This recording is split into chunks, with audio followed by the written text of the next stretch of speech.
In a tense classroom at Jiangcheng No. 2 High School, a chalkboard announces just 1 day left until the unified exam. The class teacher, Chen Fan, gives final instructions. He tells students taking the liberal arts exam to prepare the IR stationery, and gives a more serious reminder to those taking the martial arts exam to prepare the IR combat gear and weapons. Teacher Chen Fan then warns about the deadly risk of the martial arts college entrance exam. He strongly advises any student with an awakened ability below D level not to take it. From his seat, a student named Xu Jingming smirks, feeling the teacher's warning is directed at him. He thinks to himself that he has transmigrated into this world, called Blue Star.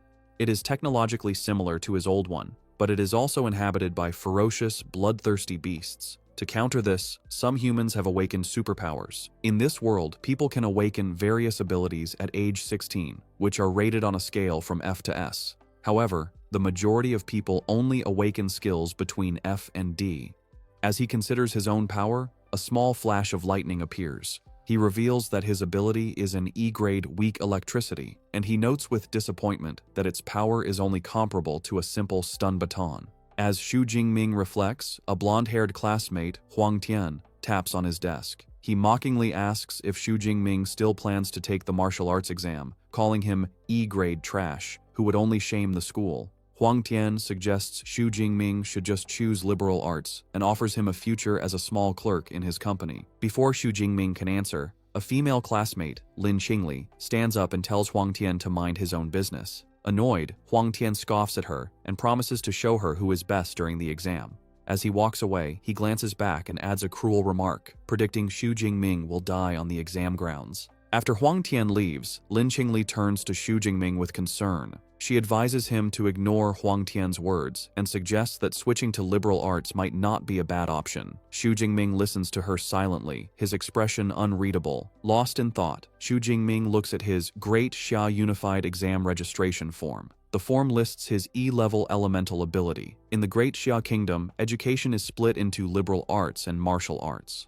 Those with low-level abilities can choose liberal arts for an ordinary life. The martial arts path is far more dangerous. Students must enter a designated area and fight fierce beasts to the death to pass. Only by surviving can one hope to enter an ability user university. There, with years of training, even an unranked person can become a truly powerful ability user. Xu Jingming understands why his teacher and Lin Qingli are worried. He knows they fear what might happen if he takes the exam. However, he also recognizes that he cannot escape the constant threat of the beasts. This thought triggers a painful memory of a beast tide from his past, where he knelt as a child crying over the lifeless bodies of his parents. The memory strengthens his resolve. He doesn't want to be powerless again. With determination, he holds up his registration form and firmly declares that he will still choose the martial arts exam. As the sun sets, Xu Jingming is in a training hall, practicing relentlessly with a long spear. He channels his electrical ability into the weapon, causing blue lightning to crackle along its length.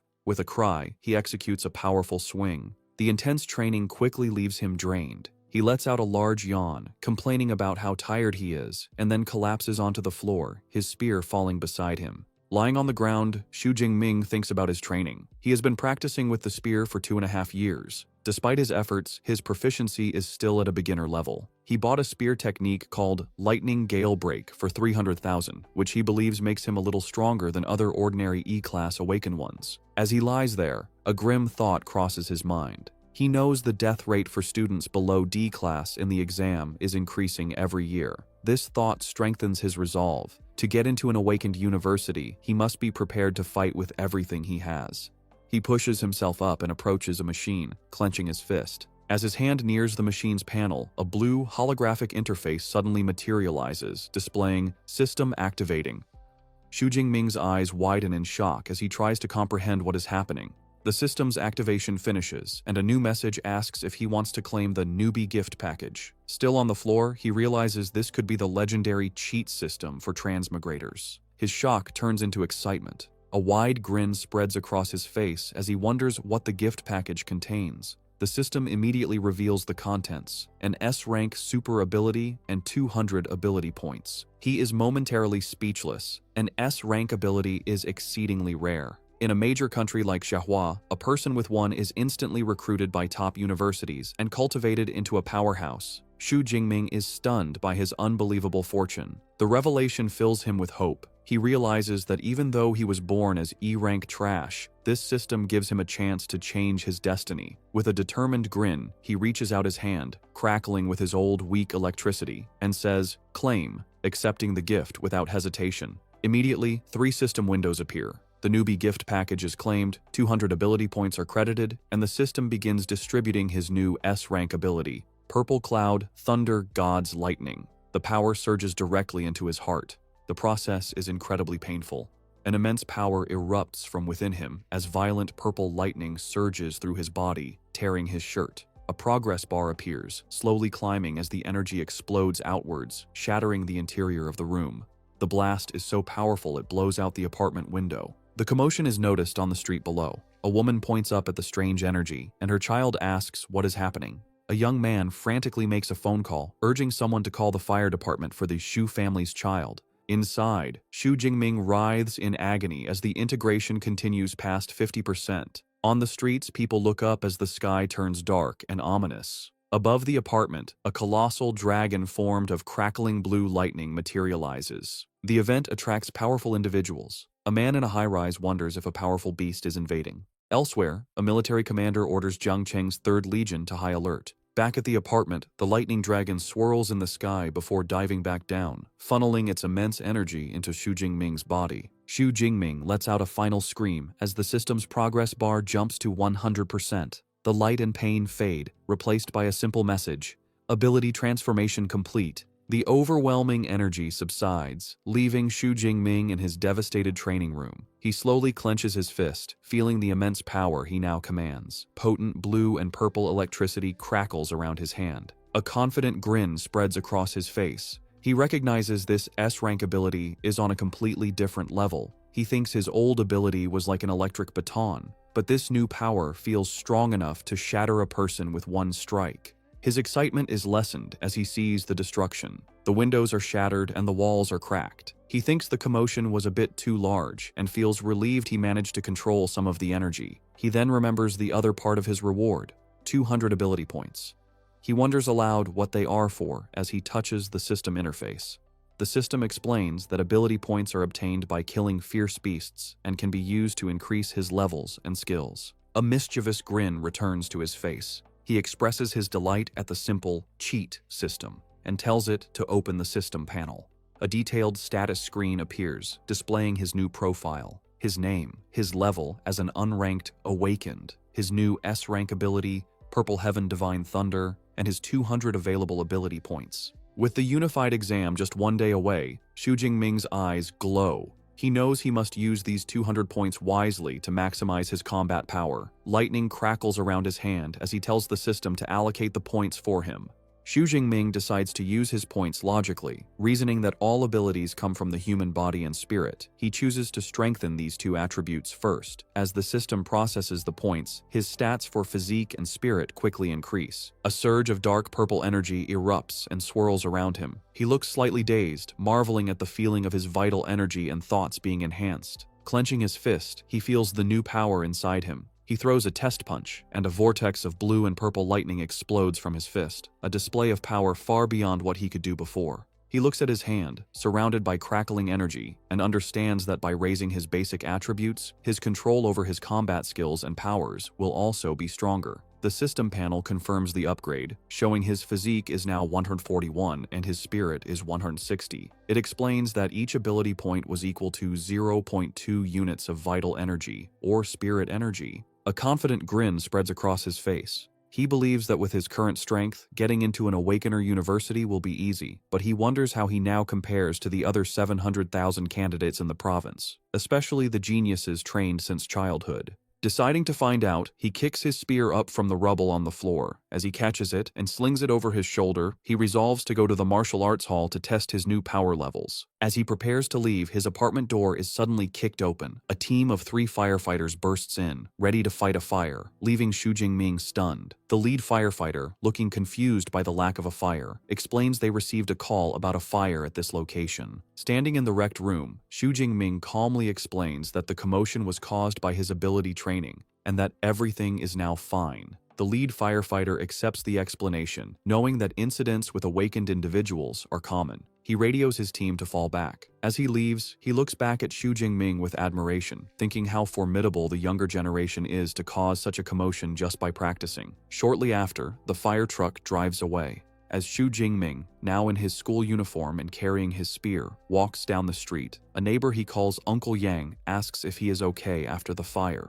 Xu Jingming reassures him everything is under control. Noticing the spear, the neighbor praises him for being so diligent, practicing even with the exam the next day. The story then explains that martial arts halls are important in this world. To advance, an awakened person must train their physique and spirit. The halls provide training grounds, which are essential since not every family can afford a private training room. The two most famous martial arts hall chains are Thunder and Brutal Bear. Xu Jingming arrives at the Thunder Martial Arts Hall. The narration explains that the Brutal Bear Hall is expensive, mainly for students from rich families. The Thunder Hall, however, is free for all high school students, making it very popular. Inside the busy hall, Xu Jingming sees a familiar face in a group of students. The girl, with long black hair and red eyes, is Tang Qi, his cousin. He approaches her and asks why she is at the Thunder Hall. Surprised to see him, Tang Qi replies that she just came with a friend. Xu Jingming politely excuses himself, telling Tang Qi and her friends to continue their visit while he heads to the training room. As he walks away, Tang Qi watches him, thinking he seems a bit different. Her cheerful friend, Xiaoya, is immediately taken by Xu Jingming's appearance, calling him handsome and asking Tang Qi who he is. Tang Qi explains he is her cousin, Xu Jingming, also a third-year student taking the martial arts exam tomorrow. Xiaoya swoons, saying he would make a great boyfriend. A male friend teases her for falling in love, and she enthusiastically agrees. Hearing this, Tang Qi decides to bring her friend back to reality. She reveals that Xu Jingming's awakened ability is only E rank. The news shatters Xiaoya's fantasy, and she cries out what a pity it is. The male friend smirks, commenting that it's commendable for someone with an E-rank ability to take the martial arts exam. Tang Qi, however, looks worried, saying courage is meaningless when the risk is so high. Changing the subject, Tang Qi reminds the group they are there to visit the hall. Xiaoya agrees, mentioning she's spent all of high school at the expensive Brutal Bear Hall and suggests relaxing before the big exam is a good idea. Meanwhile, Xu Jingming finds an empty training room. He stands before a large, round target with his spear. As he grips it, he notices it feels much lighter. He realizes the spear hasn't changed. His own body has become much stronger. He considers that this old weapon might not be suitable anymore, but with the exam tomorrow, there's no time to find a new one. He decides to first test his peak physical strength without his lightning ability. He takes a deep breath, tightens his grip, and thrusts the spear forward. The weapon slams into the center of the target with incredible force. The strike leaves a spiderweb of cracks in the advanced training target. A digital display above it flashes the number 321. The room's equipment is made from a special memory metal, allowing it to automatically repair itself. Xu Jingming is astonished. His pure physical strength has doubled. He knows the strongest output for a normal, unranked awakened is only around 100 calories, making his base strength exceptional. Satisfied, he decides to try his new S-rank ability. His eyes glow blue as he prepares to channel the Purple Heaven's divine thunder. Arcs of purple and blue lightning crackle around his body. With a powerful leap, he brings his spear down on the target, creating a massive explosion of electrical energy. He looks up at the new reading, an incredible 3,021 calories. Xu Jingming is thrilled by how powerful his S-rank ability is. The standard for a first-tier awakened is only 1,000 calories. The fact that he, still unranked, can unleash an attack comparable to a mid-tier first-tier awakened shows his new potential. But he isn't done. With lightning still crackling around him, he declares that this is not his limit. He decides to use his true killer move, a technique stacking his enhanced strength, his ability, and his combat skills into one strike. He channels all his energy into the spear, which becomes covered in intense purple lightning. He swings the spear in a wide arc. As the spearhead nears the target, the lightning condenses into a single, bright sphere of power. With a fierce cry of "Break!" he unleashes the attack. The spear connects, resulting in a massive explosion of purple energy that completely engulfs the target.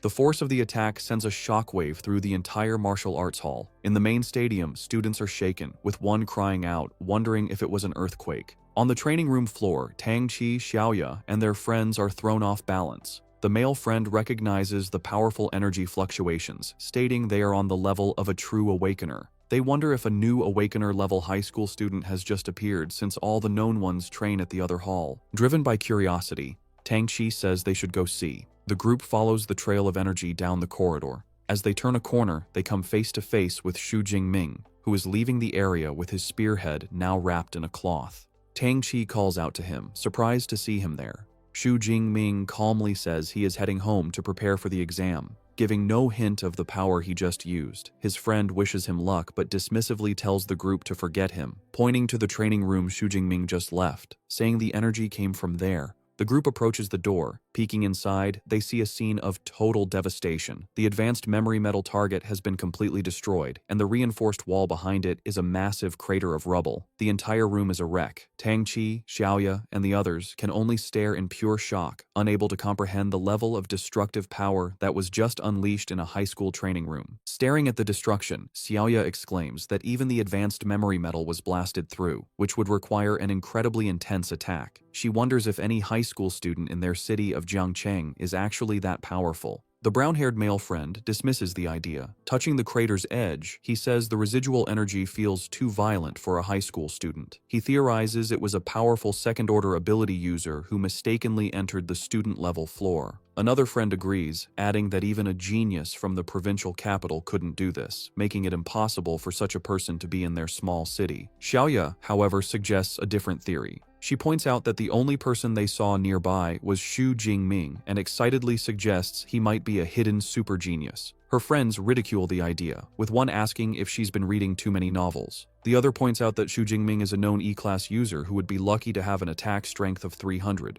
Her friend offers a more logical explanation, suggesting the powerful user simply left through the other corridor. He then turns to Tang Chi, who has been silent, and asks for her opinion. Tang Chi simply answers, "Maybe," stepping forward to inspect the damage. As she runs her hand along the shattered wall, she notices the impact marks look like they were left by a long spear. The image of her cousin with his spear flashes in her mind.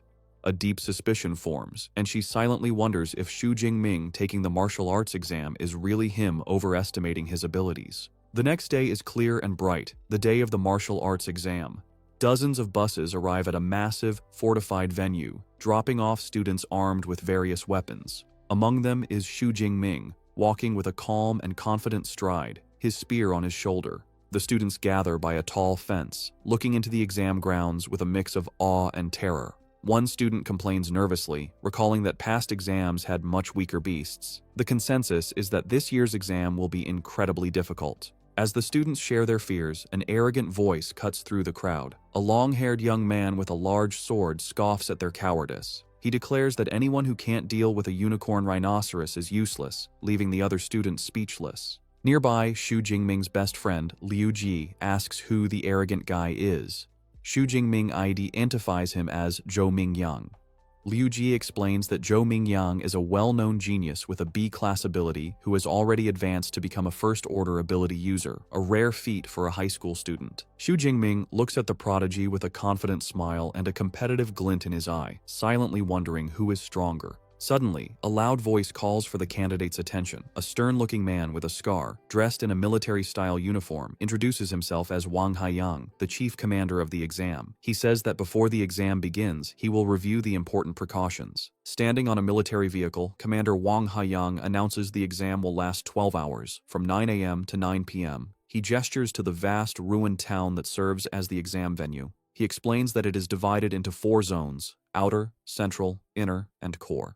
Students earn points by killing beasts, with the score increasing based on the beast's rank and strength. The commander's expression turns grave as he gives his final warning. He says the core area is like a bonus question, meant only for the top students. He urges everyone to act according to their abilities and not foolishly risk their lives for a higher score. Listening to the commander, Xu Jingming reflects on his own abilities. Before his power-up, he would have been limited to the outer area, but now, filled with power and ambition, he is determined to charge deep into the inner circle, and perhaps even challenge the core area. An announcement is made for students to get their exam supplies. Xu Jingming and his friend approach their teacher, Chen Fan, who is handing out tactical backpacks. Xu Jingming receives his pack, which contains a smartwatch for tracking points, a backpack with energy bars, a drink, and a medical kit, and a safety ball that can create a high-voltage grid to ward off beasts. As teacher Chen Fan hands Xu Jingming his supplies, he offers one last piece of advice. He reminds Xu Jingming that his life is more important than anything, even if using the safety ball ends the exam early. Xu Jingming respectfully thanks his teacher. Just then, a familiar voice calls his name. He turns to see his classmate, Lin Qingli, running towards him. She kindly offers him a spot on her team. With her is their class president, Liu Qin, a C-class user who says he will protect Xu Jingming in the exam hall. However, another student objects, arguing that the exam is a serious competition. He complains that taking on an E-rank student like Xu Jingming will hurt their chances of getting a high score. Another teammate angrily agrees, accusing Liu Qin of changing their plan. The two objectors make it clear they don't want to be saddled with a burden. The insults infuriate Xu Jingming's friend, Liu Ji, but Xu Jingming calmly holds him back. With a polite smile, Xu Jingming declines the offer. He tells Liu Qin and Lin Qingli that he appreciates their kindness, but plans to go in alone. A concerned Lin Qingli reluctantly accepts his decision, urging him to be careful. The student who had complained smirks and suggests they go find the powerful Huang Tian to team up with instead, letting out a mocking laugh as they walk away. Xu Jingming watches them go with a confident smirk of his own, thinking that he is more than capable of getting a high score by himself.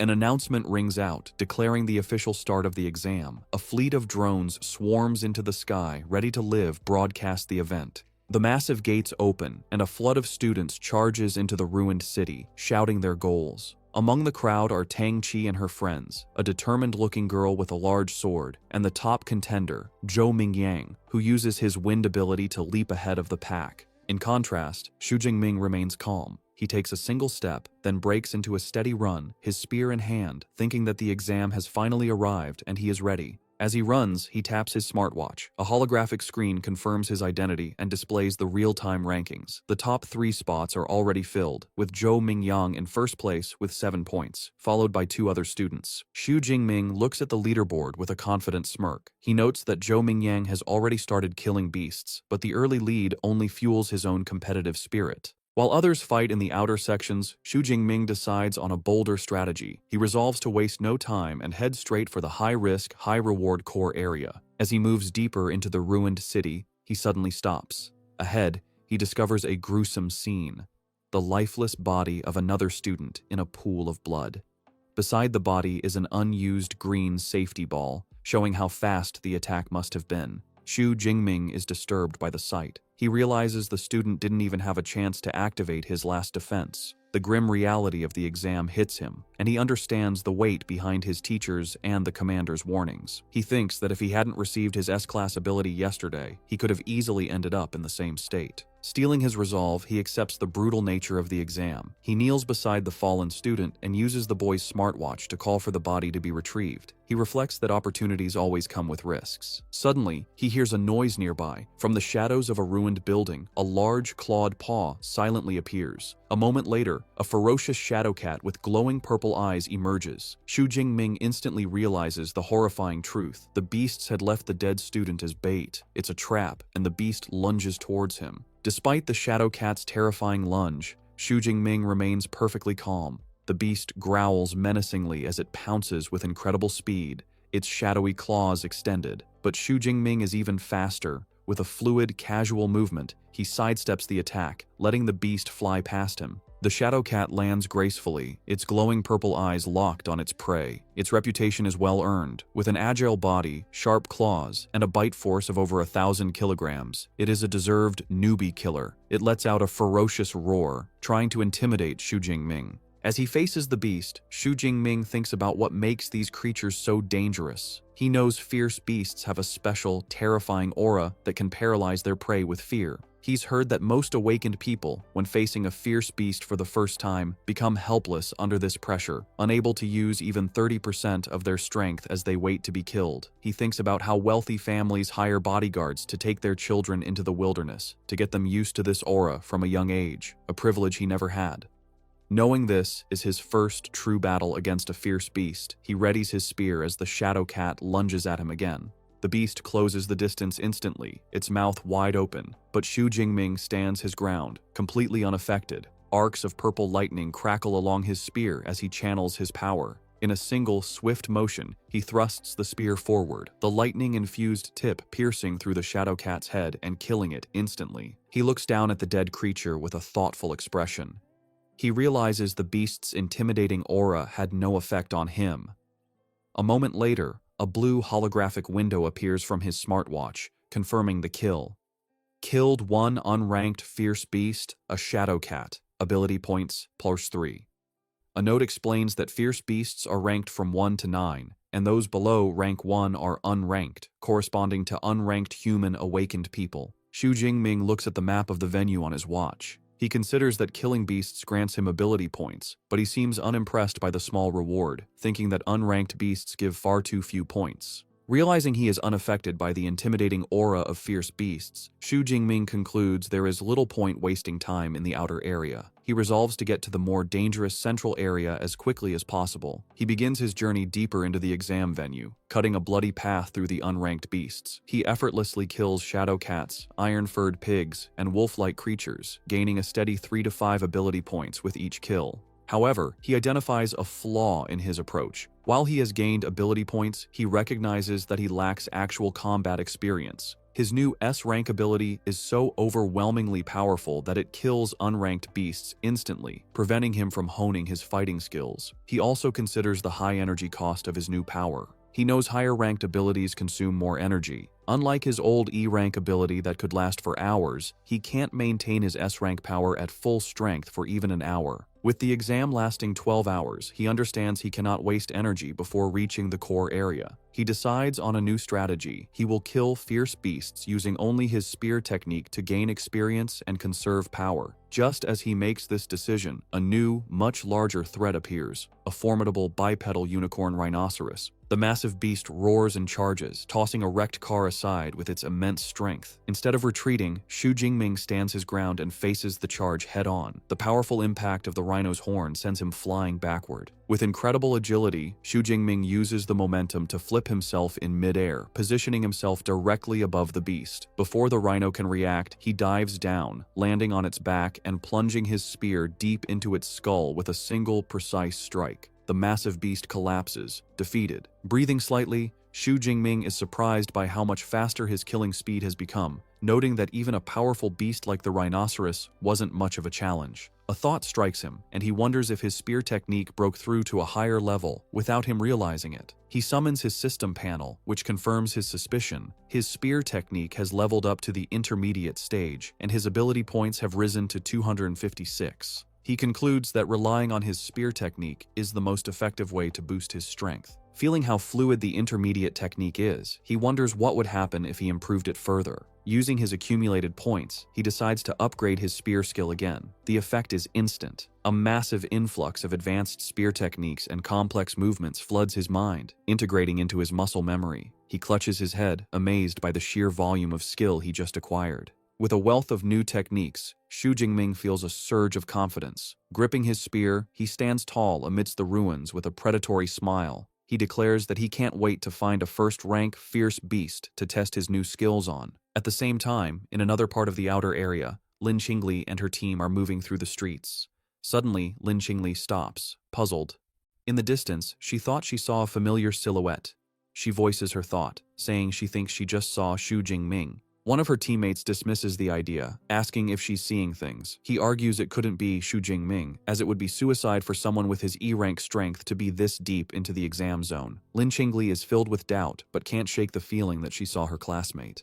She begins to worry about him. Her thoughts are interrupted when another teammate calls them over. The group rushes to find him standing before the massive, freshly killed corpse of the unicorn rhinoceros. They see that the blood on its wounds isn't dry, meaning it was killed just minutes ago. They examine the fatal injury, a clean, penetrating wound to the head made by a long-handled weapon. One of them exclaims that it's a spear wound. The pieces click together in Lin Qingli's mind. The spear wound, the timing, and the silhouette all point to one conclusion.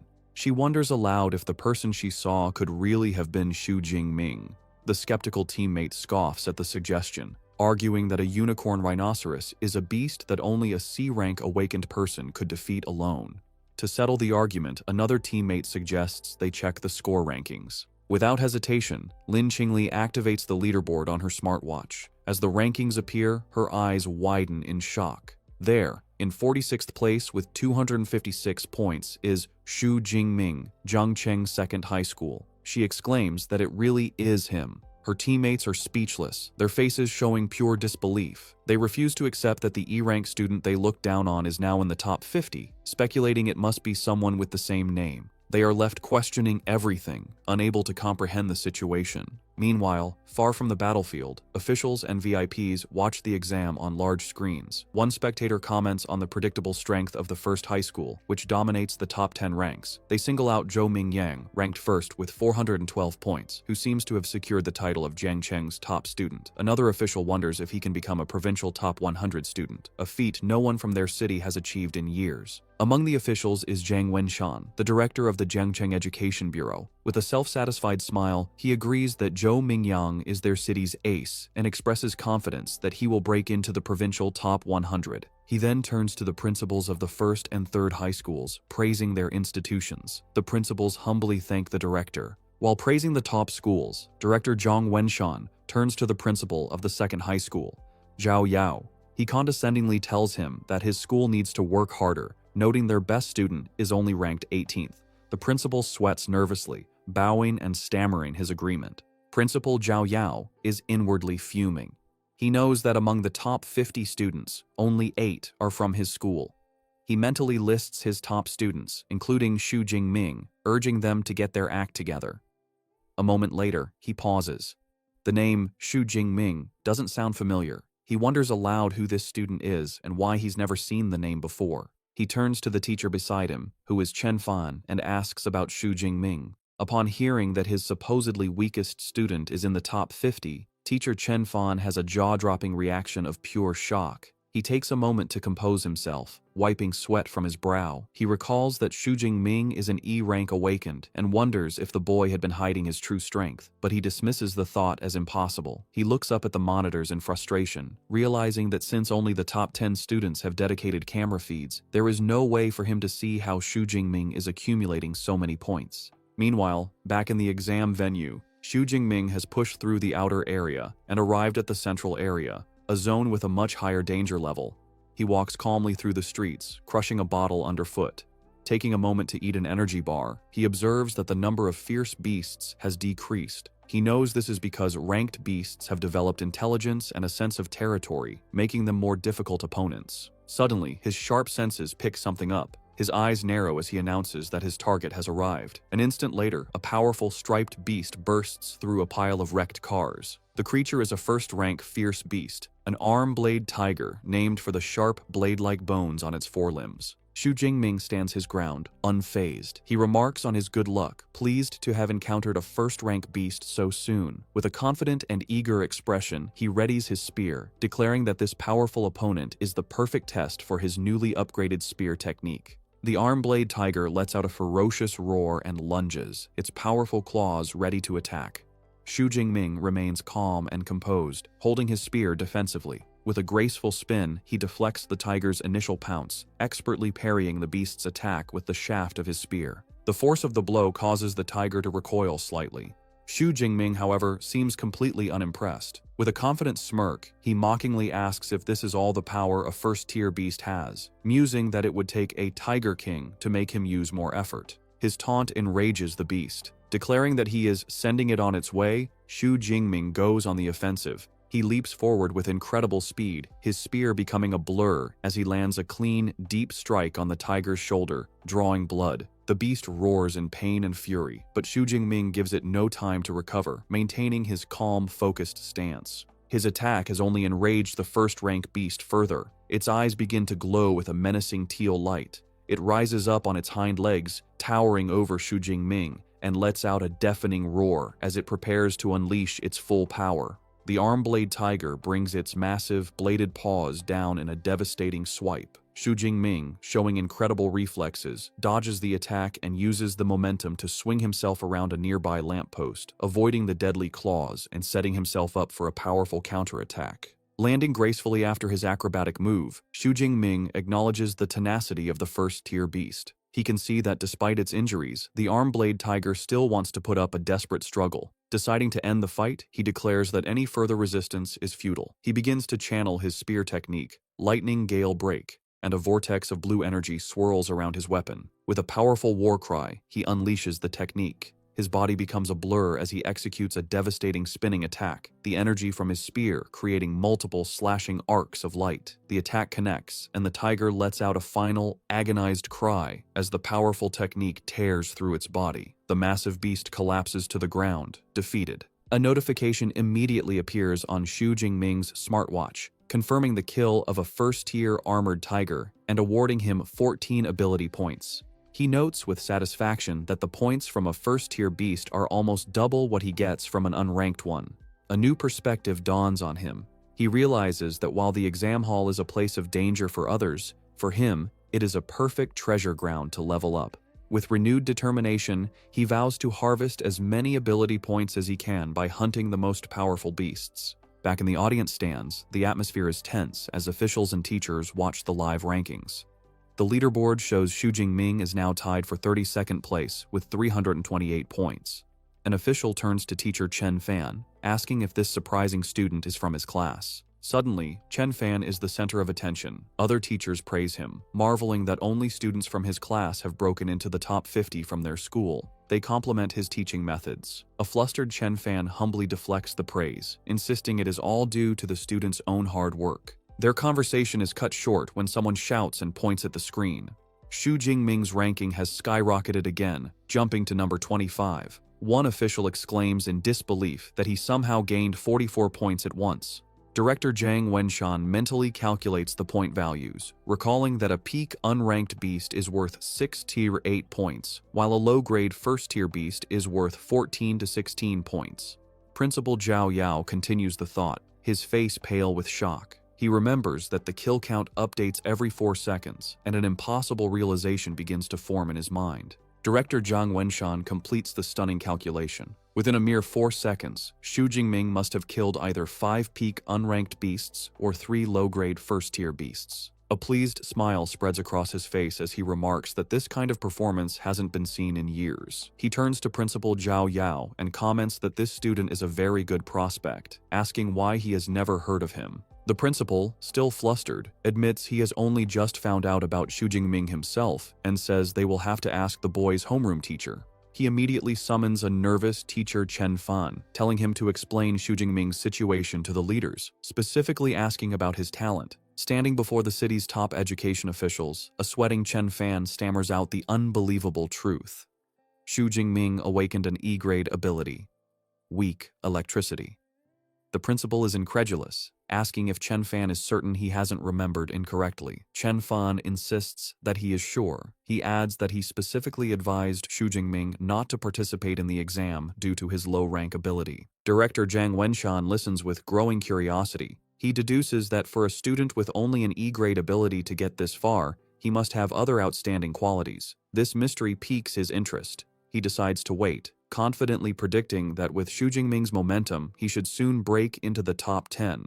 At that point, they will get a dedicated camera feed and will finally understand how he is doing this. He adds a stern warning, however, that if the student is cheating, there will be consequences. Just as he finishes speaking, both teacher Chen Fan and Principal Zhao Yao's eyes go wide with shock. A new update appears on the leaderboard. Xu Jingming has done the impossible and broken into the top 10, now at 9th place. Just below him, at number 12, is his cousin, Tang Qi. Elsewhere in the exam hall, Tang Qi, now with cat-like ears and a tail, sits atop a defeated beast. She looks off into the distance with a knowing smile, now certain her cousin was the one who caused the destruction at the martial arts hall.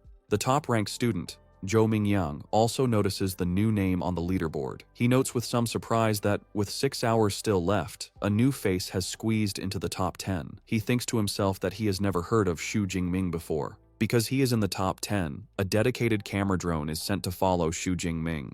The feed shows him effortlessly killing another first-tier beast with his spear. As the beast falls, a notification awards him another 14 points. He comments to himself that the efficiency of killing beasts is much higher in the central area. He then notices the drone and realizes he must have entered the top 10. Standing over his latest kill, Xu Jingming reflects on the nature of the exam. He understands it's a test of strength and potential, where better results lead to greater recognition. With this in mind, he decides he has no reason to hide his true power, declaring that breaking into the top 10 is just the beginning.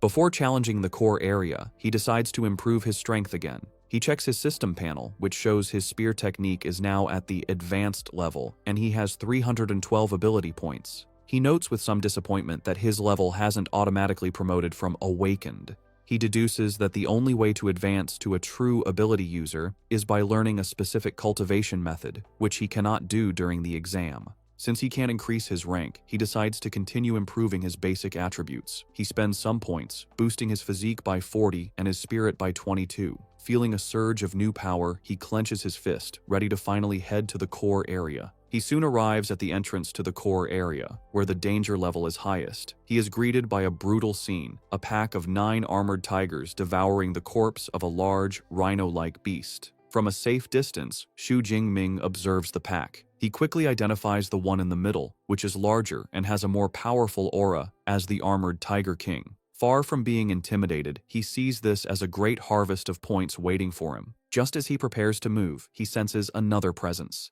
He calls out, telling the hidden person to come out. From behind a corner, Zhou Mingyang emerges, looking impressed. He compliments Xu Jingming on his sharp perception and admits he didn't expect the mysterious student who broke into the top 10 to be him. Xu Jingming recognizes the top-ranked student and asks how Zhou Mingyang knew who he was. Zhou Mingyang explains that he is familiar with every strong candidate who could enter the core area. Since Xu Jingming was an unknown who rose through the ranks, he naturally deduced his identity. Zhou Mingyang then reveals he has been watching the tiger pack and prepares to draw his sword. Xu Jingming immediately becomes wary, asking if he intends to steal his monster. Zhou Mingyang clarifies that he has no intention of stealing the kill. He explains that the armored Tiger King is a powerful mid-grade first-tier beast, and with its pack of 9 other tigers, it's an opponent no single person can handle alone. He proposes they cooperate to take down the pack. However, Xu Jingming flatly rejects the offer with 2 simple words: no need. With a look of absolute confidence, he declares that he is more than enough by himself. Dismissing Zhou Mingyang's offer, Xu Jingming confidently steps out into the open to confront the pack of armored tigers. His sudden appearance immediately draws their attention. They let out warning growls, and the Tiger King, perched on its kill, roars to assert its dominance. Xu Jingming's eyes narrow as he observes his opponents. He notes that, as expected of a group led by a beast king, the tigers have enough intelligence for a simple battle formation, with the stronger ones in front. The pack growls menacingly, preparing to attack as one. One of the tigers breaks from the pack and charges, roaring as it lunges at him. From his hiding spot, Zhou Mingyang watches with a mix of disbelief and intrigue.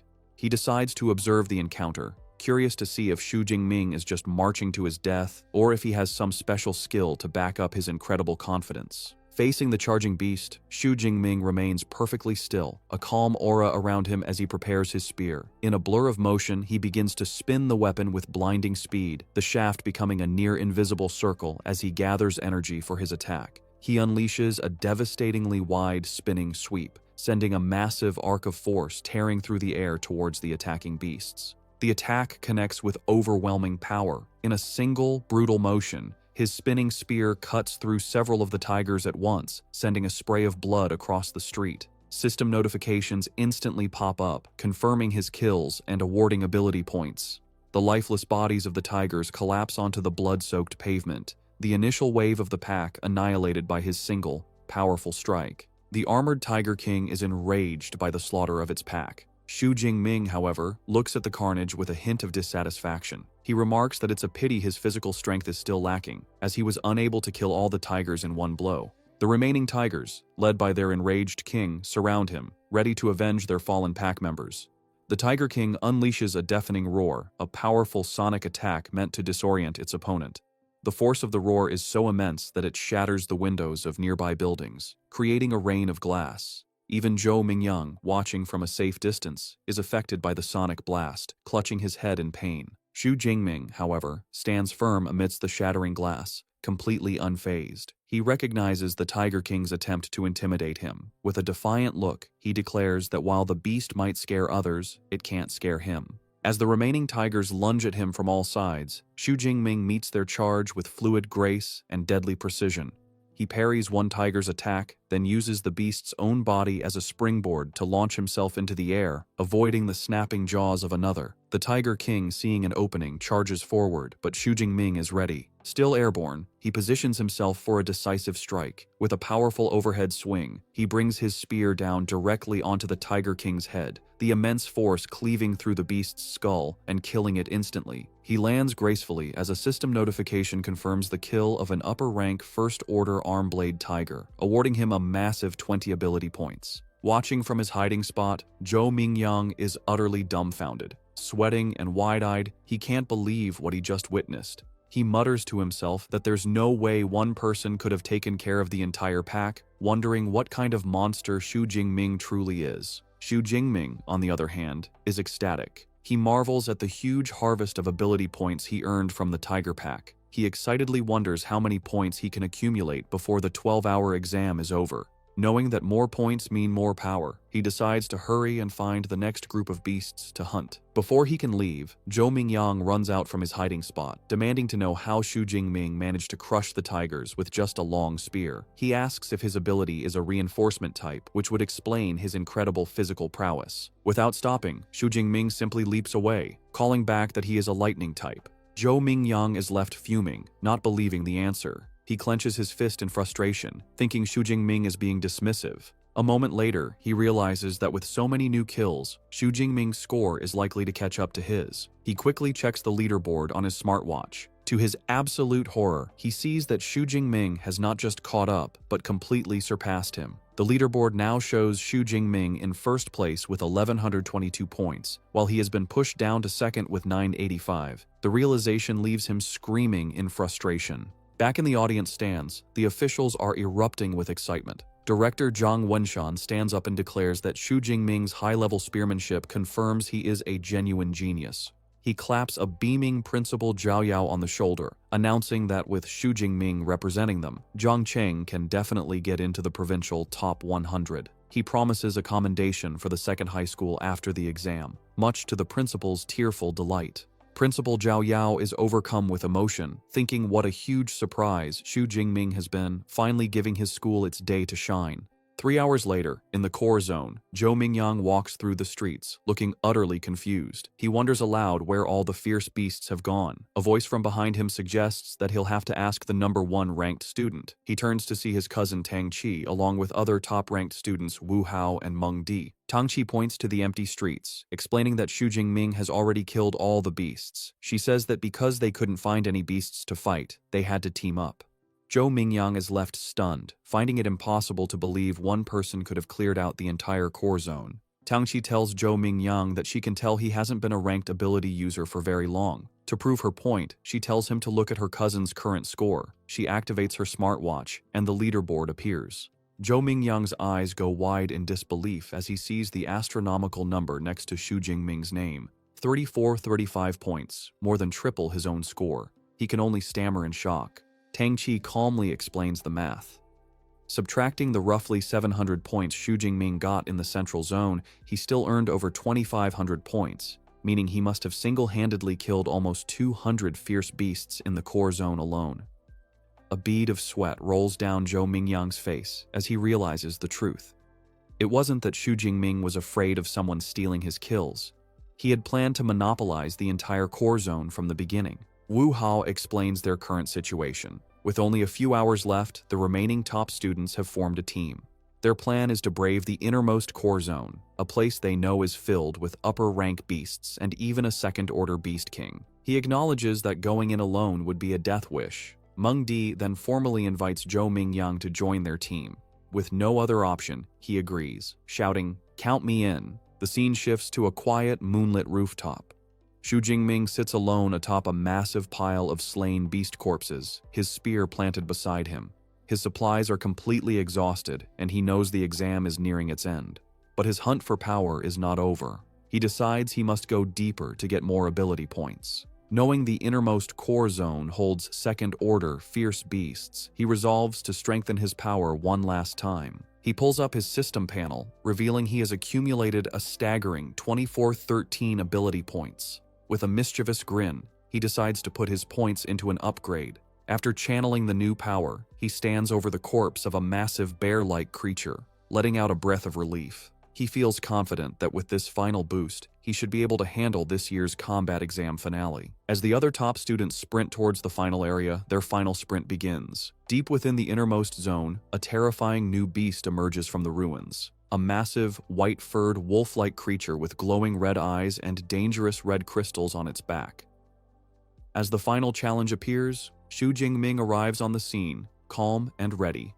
He holds his spear, a confident look on his face as he wonders what kind of second-order fierce beast the exam has arranged for him this year. Just as Xu Jingming arrives for the final challenge, the team of top-ranked students also reaches the innermost core zone. They immediately identify the massive, crystal-backed creature as a bloodthirsty savage bear. The beast shows its incredible power by smashing a wrecked car with a single swipe of its paw. The sight fills the team with dread. Zhou Mingyang exclaims that they are in big trouble. Mengdi explains that this rare beast has a hide as tough as E-grade alloy, which even missiles can't pierce. She adds with terror that a single strike from its paw could kill them all instantly. Seeing the overwhelming odds, Tang Qi suggests they abandon the mission. Their situation is even more dire than they thought. They realize the compound is guarded not just by the Beast King, but also by a large pack of high-rank first-level beasts. One of them grimly states that if they enter, they will likely be wiped out by the horde before the savage bear even moves. Faced with the impossible challenge, a team member immediately quits, saying there's no point in getting a high score if you die. Zhou Mingyang tries to stop him, angrily questioning the point of being handsome if he's just going to rush into a horde of beasts to die. The team's morale has completely shattered. Suddenly, Mengdi points towards the compound, shouting for the others to look. They see a lone figure entering the deadly area. Tang Qi's eyes widen as she recognizes him. It's Xu Jingming, fearlessly walking into the heart of the beast horde. As he gracefully leaps into the compound, the others watch in disbelief. Zhou Mingyang complains about the difficult test, while another student panics, crying out that Xu Jingming's entrance has startled the entire horde, which now turns its attention to him. Enraged by the intrusion, the entire horde of fierce beasts charges at him. Xu Jingming stands his ground in the center of the street, and in an instant, he is completely engulfed by the snarling creatures. Watching from the rooftop, the other students are horrified. Tang Qi worries for her cousin, but Wu Hao remarks that he was too reckless. Tang Qi declares she has to go help him. Ming Di grabs her arm, trying to stop her, and Wu Hao calls her crazy, saying it's a pointless death. Tang Qi desperately insists that Jingming is her cousin, and she can't just watch him die. Before she can act, a massive explosion of purple and blue lightning erupts from the center of the beast horde. The raw power creates a blinding flash, forcing the students on the roof to shield their eyes. Zhou Mingyang stares, wondering aloud if this is the lightning superpower Xu Jingming mentioned earlier. The lightning dissipates, revealing a scene of utter carnage. The entire horde of first-level beasts has been wiped out, their charred bodies scattered around a lone, unharmed figure. Xu Jingming stands in the devastation, purple lightning crackling around him. He acknowledges that his physical strength alone wasn't enough, so he had to use his superpower. A confident smile plays on his lips as he feels the immense power of his S-grade ability. Having cleared the lesser threats, he turns his attention to the final challenge, the bloodthirsty savage bear, standing over the corpses of its minions. The massive beast lets out a deafening roar. Xu Jingming remains calm, analyzing his opponent. He notes the savage bear is massive and likely not agile, concluding that with his powerful thunder ability, it should be manageable. He then notices the beast is not alone. It has several smaller but still dangerous minions. Realizing these creatures might be an annoyance, he decides there's only one thing to do.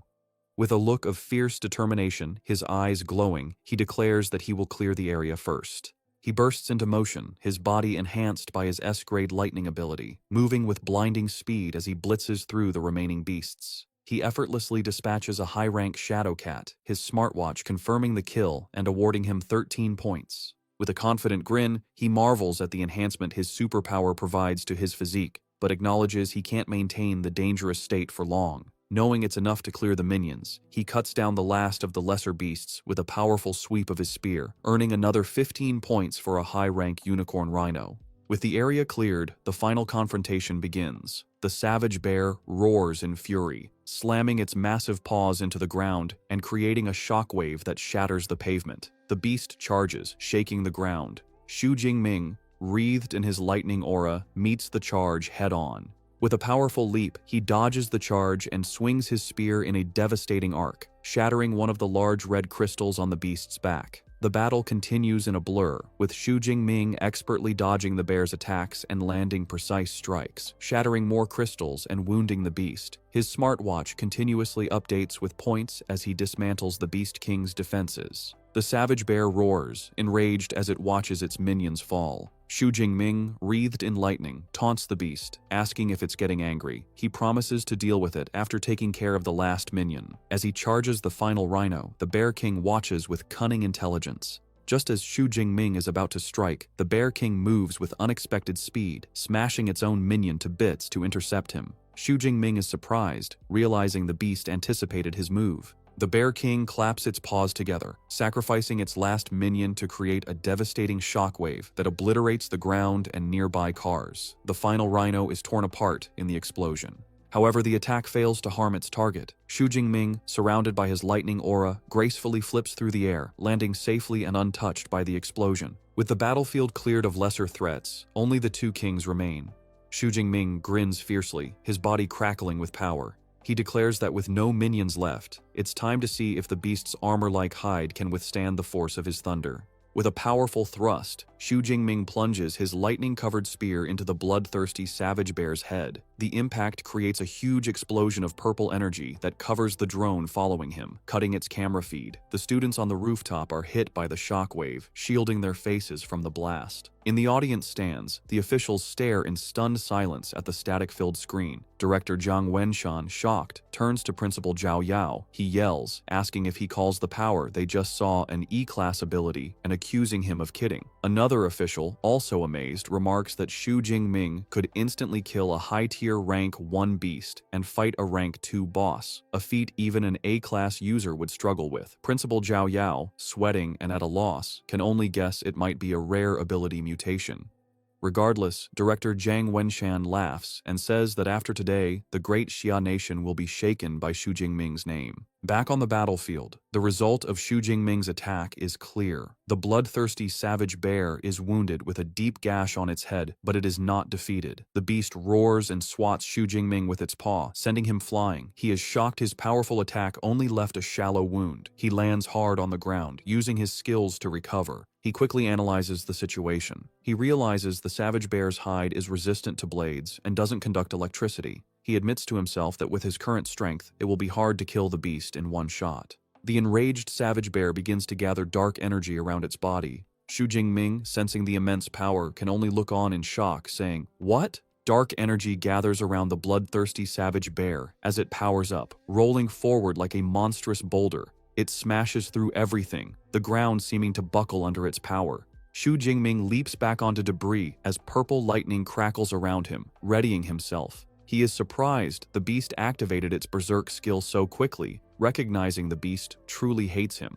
A note explains, berserk is a beast's counter skill, like a human combat technique. The enraged beast, now covered in dark energy, hunches over. It lets out a deafening roar, then charges with greater speed and ferocity. Xu Jingming is impressed, remarking on the astonishing strength of a beast in its berserk state. He knows, however, that the berserk state has a cost. The beast loses its intelligence, acting purely on instinct. He quickly forms a new strategy. He must avoid its attacks and use his superior agility to keep it at a distance. He puts his plan into action, dodging the beast's relentless attacks with incredible speed. He knows he must wait for the perfect chance to temporarily stop it. As the beast lunges, he channels lightning into his spear and thrusts it forward, unleashing a blast of energy that strikes the beast's side. The attack freezes the massive creature for a crucial second, its body shaking from the electric shock. This is the opening he needed. With the beast stunned, Xu Jingming's eyes glow as he prepares his ultimate attack. He raises his hand, gathering a massive amount of purple and blue energy. He calls on the full power of his S-rank ability, shouting, "Nine Heavens Divine Lightning, blast it!"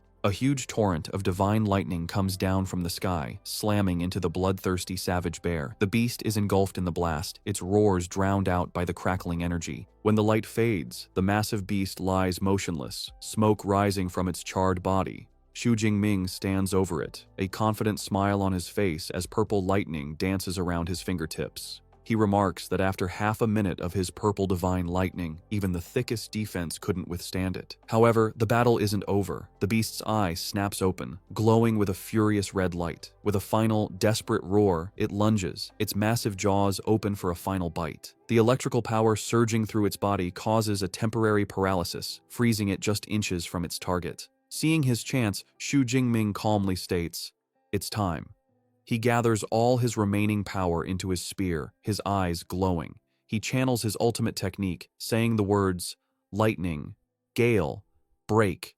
He unleashes the attack, a massive sphere of lightning that slams into the paralyzed beast's open mouth. The explosion is immense, a vortex of power that tears through the beast from the inside, creating a huge crater in the street. The force of the blast finally brings the mighty second-order beast down for good. Its massive body collapses onto the pavement, defeated. A system notification confirms the kill and awards him plus 124 ability points. Kneeling beside the Beast King, Xu Jingming breathes a sigh of relief, stating the final battle is over. He reflects that to deal with the second-order beast, he upgraded his Lightning Gale technique, and he is pleased with its power. A triumphant smile spreads across his face. He notes that although the battle only lasted 2 minutes, it was the most exhilarating he has ever experienced. He then wonders how many points he will get after clearing out all the beasts in the core area. The exam ends as night falls. Back in the audience stands, the final results are displayed on the main screen, and the crowd roars. In first place is Xu Jingming, with an unbelievable score of 10,835 points. In a distant second is Zhou Mingyang, with 1,103 points, followed by Wu Hao, with 945.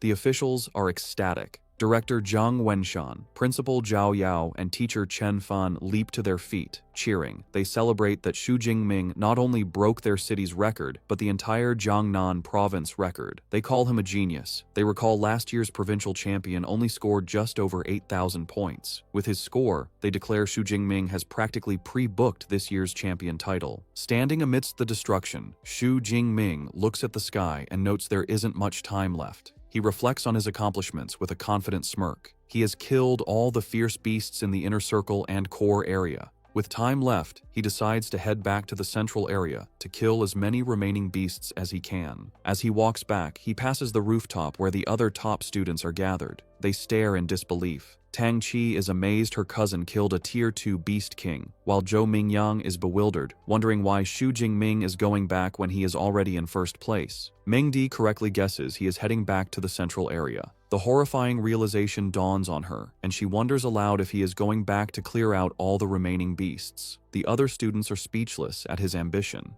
The reality hits them. Zhou Mingyang realizes that with Xu Jingming's speed, he might actually do it. If they don't leave soon, they might not get a single point in the last hour. He declares their team-up is over and leaves first. The others quickly follow, scrambling to hunt for any remaining beasts. 1 hour later, an official announcement echoes across the exam venue. The 2037 Zhangcheng Martial Arts College entrance examination has concluded. Killing beasts no longer counts, and all candidates are told to return.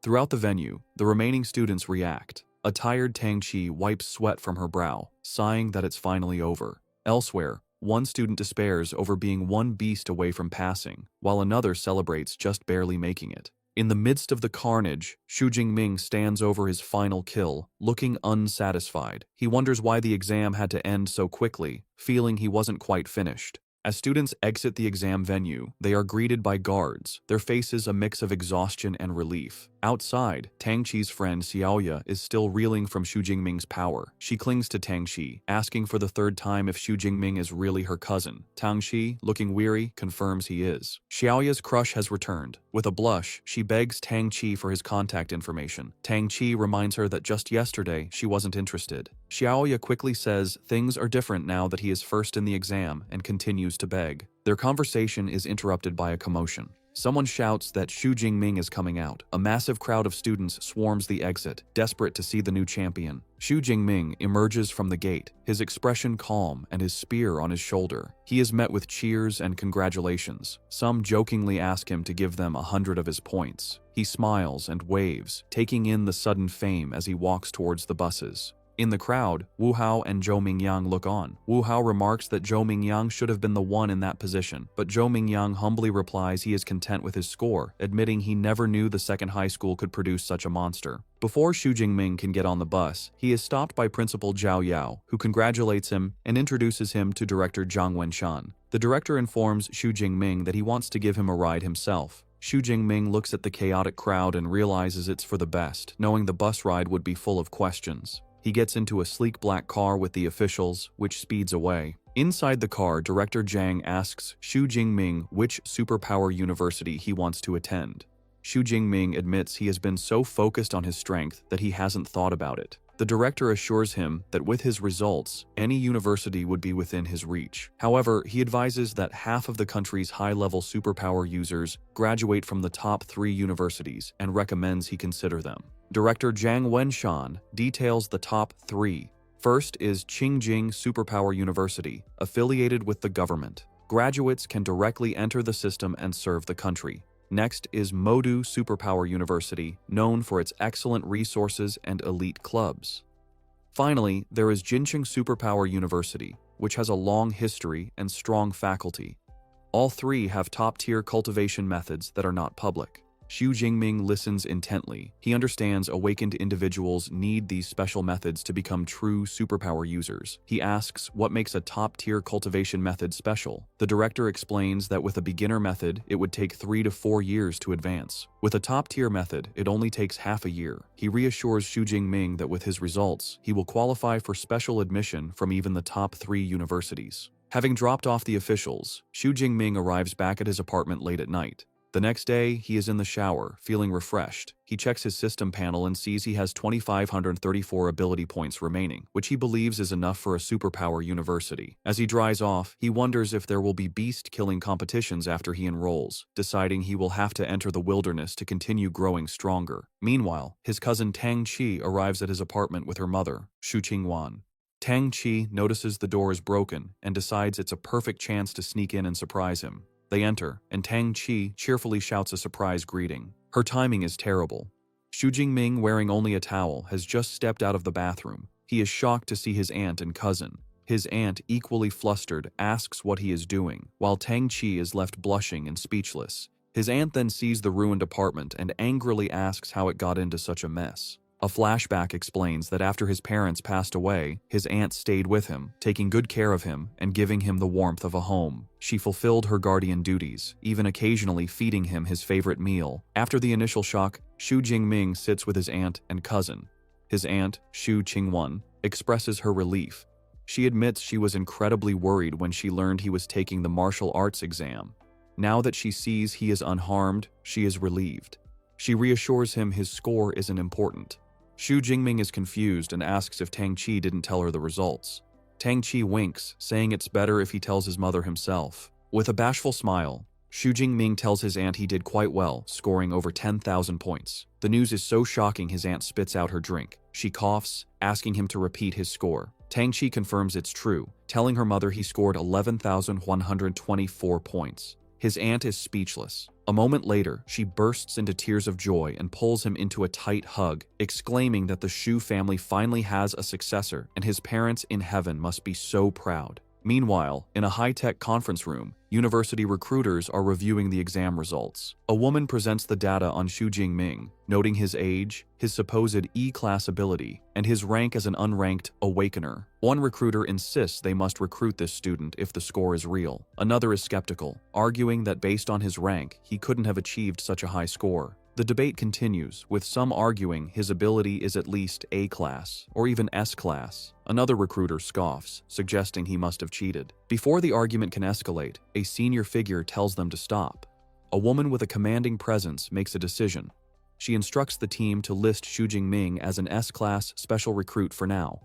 As for whether the score is genuine, she declares she will personally go to Jiangcheng to investigate. The day after the exam, Xu Jingming gets a notification on his phone that the Jiangnan province martial arts exam rankings are out. He is informed that he placed first in the province with an astonishing score of 11,124 points. A look of surprised delight spreads across his face as he sits down, celebrating his achievement as the top scholar of Jiangnan province. News of his success quickly spreads online, taking over the hot search topics. The public debates how a dark horse from Jiangcheng could become the provincial top scholar, questioning who Xu Jingming is and if an E-class individual could truly achieve such a score. Skeptics reject the possibility, while others demand to see the exam video for proof. In response to the doubts, an awards ceremony is held where Principal Zhao Yao addresses the media. A female reporter directly asks him to explain the authenticity of Xu Jingming's results.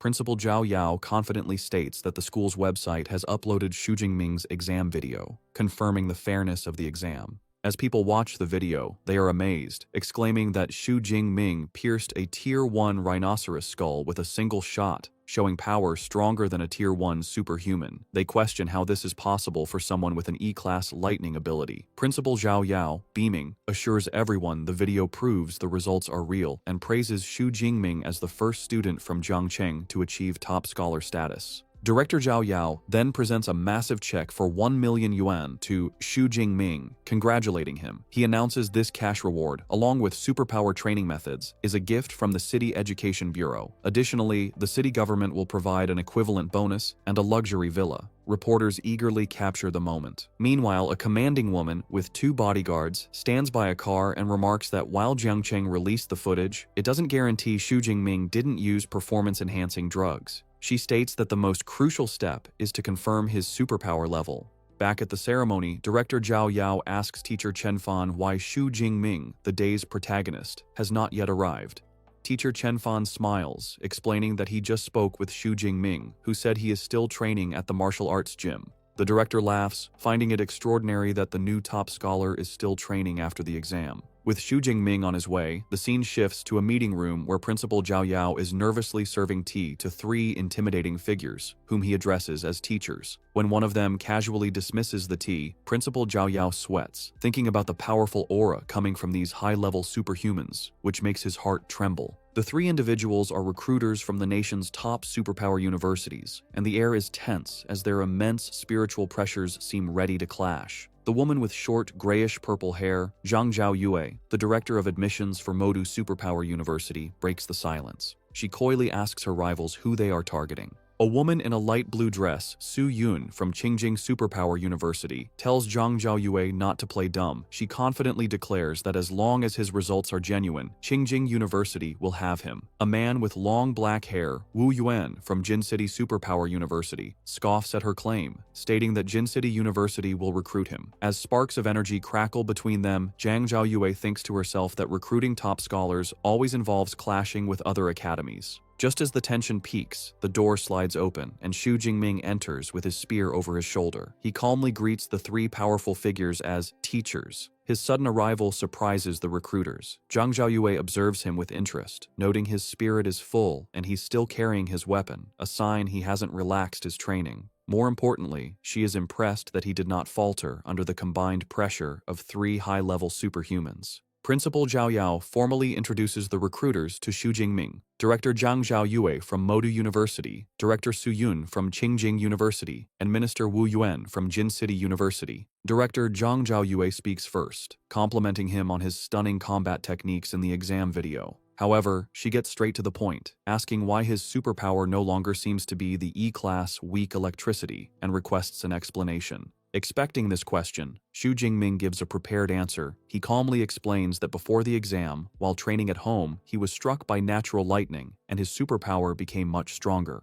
Wu Yuan and Su Yun immediately conclude that it sounds like a superpower mutation. Zhang Zhaoyu then suggests that Xu Jingming probably doesn't know the true level of his mutated superpower. She has brought a superpower detection instrument with her and invites him to try it. She presents a glowing, circular device and tells him to use his superpower on it. Xu Jingming places his hand on the instrument and unleashes his power. A massive, violent surge of purple and white lightning erupts from him, covering the device. Su Yun is visibly shocked by the sheer force of the lightning. The detection device completes its scan, identifying the superpower as Purple Cloud Divine Thunder. But as it tries to assign a rating, it beeps erratically and cracks appear. In a flash of golden light, The instrument overloads and explodes into pieces. The blast sends arcs of electricity across the room, startling everyone. A shocked Principal Zhao Yao asks what is going on. Wu Yuan and Su Yun, however, look thrilled. They state the situation is confirmed. His power overloaded the small device, which means his ability level must be S-class at the very least. With Xu Jingming's S-class potential confirmed, director Zhang Zhaoyue smiles, thinking they bet on the right person this time. The confirmation immediately sparks a fierce bidding war.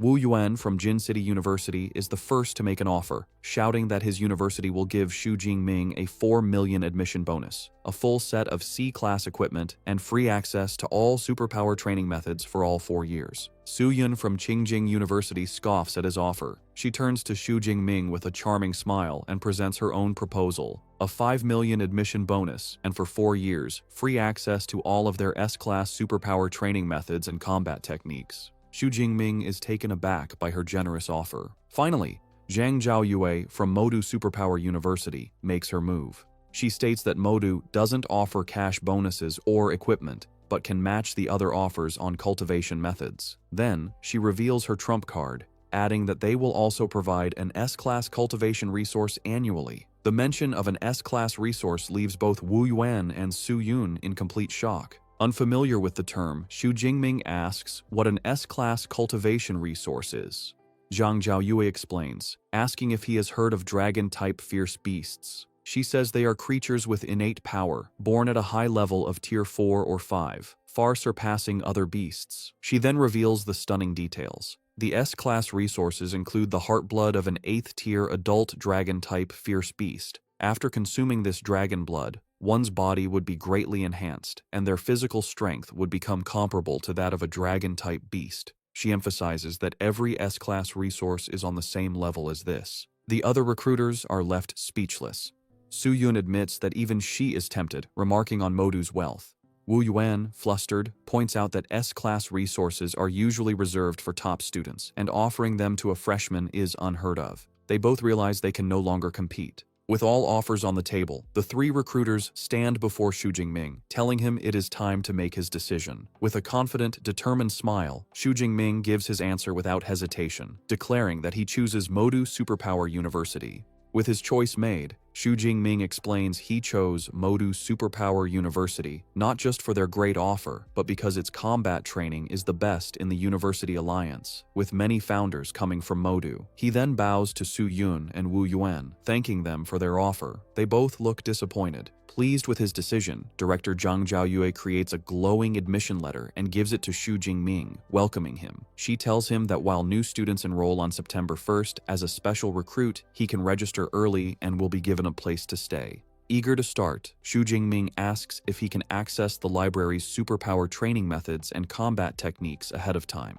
Zhang Zhaoyu agrees without hesitation, adding that the school can provide him with a private study room. She hands him her contact card, telling him to get in touch when he arrives in Magic City. Holding his admission letter, Xu Jingming looks at the smiling director and says he can't wait to go and register. Sometime later, Xu Jingming stands at a train station with his luggage, looking excited as an announcement calls for passengers of the G91 train to Magic City to begin boarding. At the station, his aunt Xu Qingwan is emotional, wiping away tears as her husband Tang Daolin comforts her. He proudly says that their child has grown up and that when Xiaoming leaves, he is going to soar. As Tang Xi looks on, her father reminds her it is time to start filling out her university choices. He suggests that since her cousin is going to Magic City Superpower University, she should also try to choose a university there. Xu Qingwan agrees, adding it would be good for them to look out for each other. A flustered Tang Xi quietly agrees. On the train, with 6 hours left, Xu Jingming is already studying. He thinks to himself that the most important reward from the exam is the Universal C Training Method. Like superpowers, training methods also have different ratings: beginner, intermediate, advanced, and top tier. A graph shows that the higher the level of the method, the faster the training speed and the greater the power gained. While on the train, Xu Jingming focuses on studying the Universal C Training Method. He identifies it as an intermediate level technique and notes that with his spiritual power of 180, it took him half a day to memorize it. He recalls that by following the method, he was able to sense the special energy in the world on his first day of practice. This unlocked a new option on his system panel, showing a plus sign next to his level, meaning he could now advance from an awakened to a superpower user. However, he decides not to level up yet. He remembers the training manual said the higher the level of the training method used for the breakthrough, the greater the benefits. Knowing he will soon have access to top-tier methods at the university, he resolves not to waste this chance by using an intermediate one. Upon arriving in Magic City, Xu Jingming is in awe of the university campus. From the car, he sees the school grounds are several hundred meters wide. He is greeted by Director Zhang Zhaoyue, who pulls up in a red sports car and welcomes him, telling him to get in so she can take him to handle admission procedures. As they drive through the stunning campus, lined with cherry blossom trees, Director Zhang Zhaoyue boasts about its size, explaining it covers 40,000 mu. She adds that even visiting students can't tour the entire campus in one day. Xu Jingming is impressed, remarking that seeing it is better than hearing about it. After a quick registration, Director Zhang Zhaoyue hands him his new student ID, an all-in-one card he can use to access the dorms. As they approach his new accommodation, Xu Jingming thinks about his past life, where he saw dorms from 4-person rooms to 3-bedroom apartments. However, nothing prepared him for what he sees next.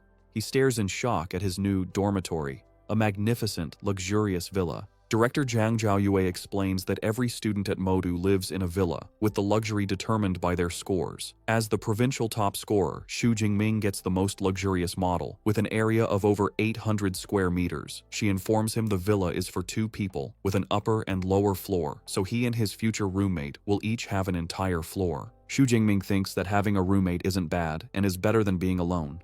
He reflects on his life as an orphan and admits he still prefers the warm feeling of a communal 4-person dorm as he follows the director up the steps. Inside the villa, Director Zhang Zhaoyue sits down with Xu Jingming and informs him that she will now explain a few important things about the university. She highlights 2 main points, the credit system and the mentor system. She begins by explaining that at Modu, credits are everything. They are used for all transactions, from buying meals to powerful equipment. She clarifies that 1 credit is roughly equivalent to 10,000 Daxia currency. Director Zhang Zhaoyue explains there are many ways to get credits, one of which is a fixed amount given each year based on a student's rating.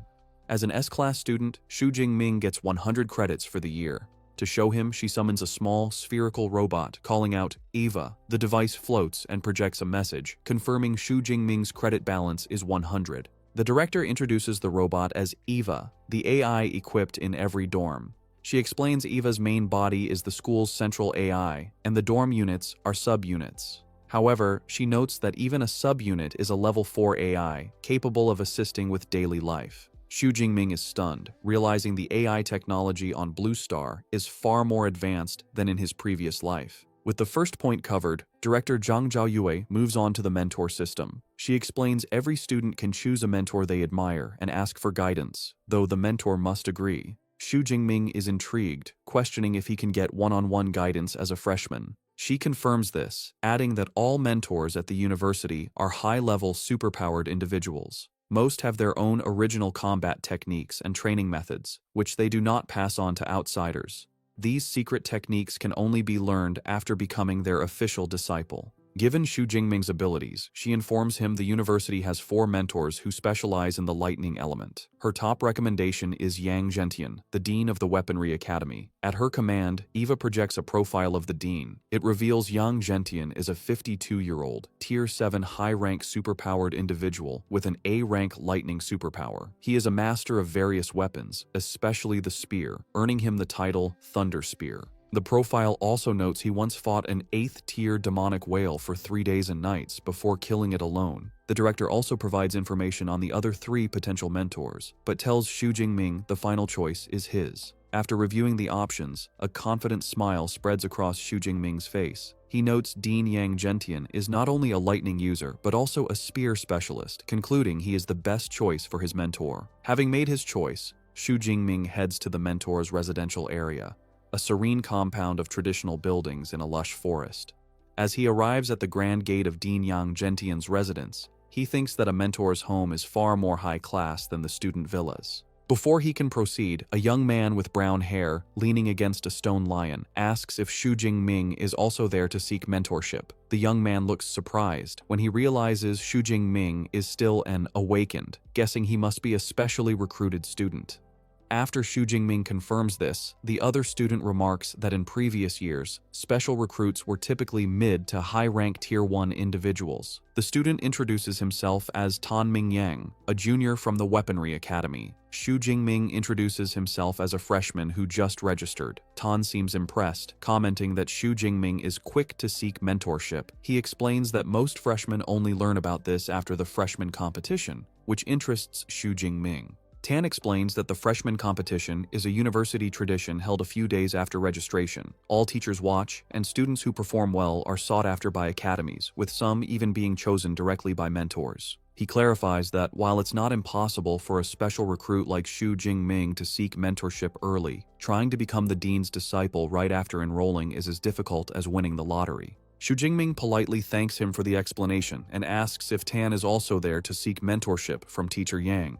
With a sigh, Tan confirms this, revealing he has made several trips over the past 6 months but has always been turned away. He was about to give up, but decided to try one last time. Just as he finishes speaking, the large doors open, and a middle-aged man, likely a butler, appears, startling Tan. The butler's expression softens as he greets them and informs them that Teacher Yang is waiting inside, inviting them to follow him.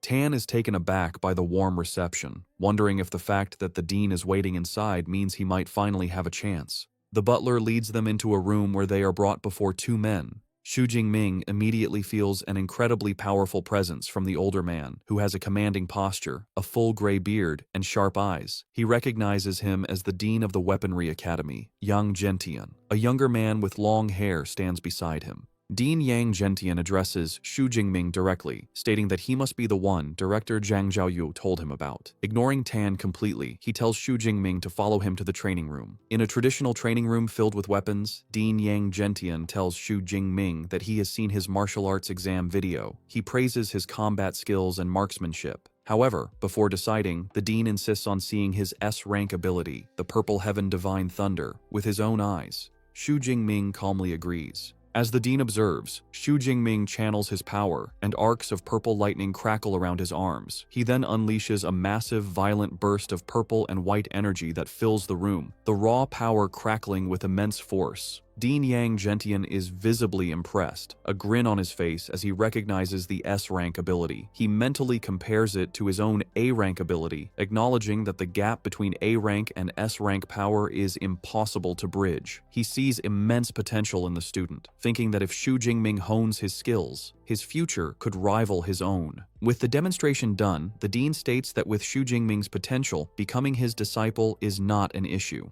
However, he offers a serious warning. He explains that he has made many friends and enemies. He cannot guarantee his enemies won't target his disciples, and asks if Xu Jingming is still willing to accept him as a master, knowing the risks. Without hesitation, Xu Jingming drops to his knees in a formal sign of respect. With a wide, determined grin, he declares that he is willing. He passionately explains that he admires high-level ability users who have grown strong through bloody struggles. He believes the number of enemies his teacher has defeated is proof of his immense combat ability. Pleased with this answer, Dean Yang Gentian laughs heartily and formally accepts him. He declares that from this day forward, Xu Jingming is his 32nd disciple and his very first S-rank disciple. Telling him to rise, the dean presents Xu Jingming with his first gifts, a top-tier ability training method called Extreme Ability Training Method, and a body-tempering combat technique called Thunder Indestructible Body, both of which he created. Xu Jingming is stunned by the value of the gifts, realizing a body-tempering combat technique that can strengthen his body is far more precious than an ordinary one. The dean explains that while the ability training method is one of only 3 top-tier methods in the school, the real highlight is the Thunder Indestructible Body technique, the culmination of his life's work. He adds that the technique has been certified by 2 major martial arts halls and has been officially rated as S-rank.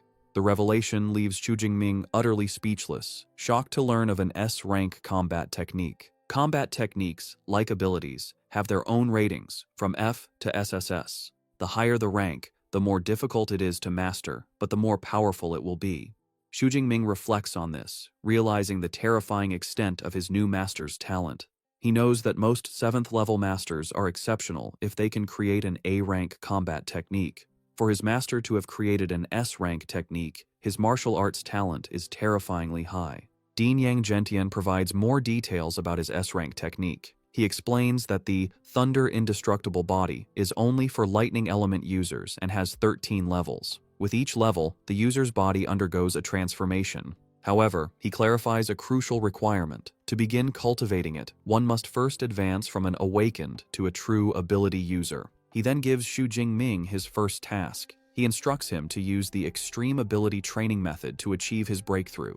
Once Xu Jingming has advanced, he is to return, and the dean will personally help him build the foundation for the Thunder Indestructible Body. Overwhelmed with gratitude, Xu Jingming bows deeply, thinking how much better it is to have a mentor's guidance. The dean then shares a personal motivation, revealing he has only cultivated the technique to the 10th level. He looks at Xu Jingming with hope, stating that if he is unable to reach the peak of a martial saint, then Xu Jingming will be the greatest hope to prove the technique's potential. His eyes gleam as he reveals his ultimate guess. If one can cultivate the technique to its final level, their body can achieve a state of being eternal and indestructible. As Xu Jingming leaves his master's residence, waving goodbye to the butler, he finds Tan Mingyang sitting dejectedly on the steps outside, holding his head in despair. Xu Jingming approaches him and asks what is wrong. It is revealed that Tan Mingyang's attempt to become a disciple failed. He had to face a test against one of the dean's senior disciples. The condition was to defeat the senior, while the latter used only 1/10 of his combat power, a task Tan found hopeless, leaving him beaten.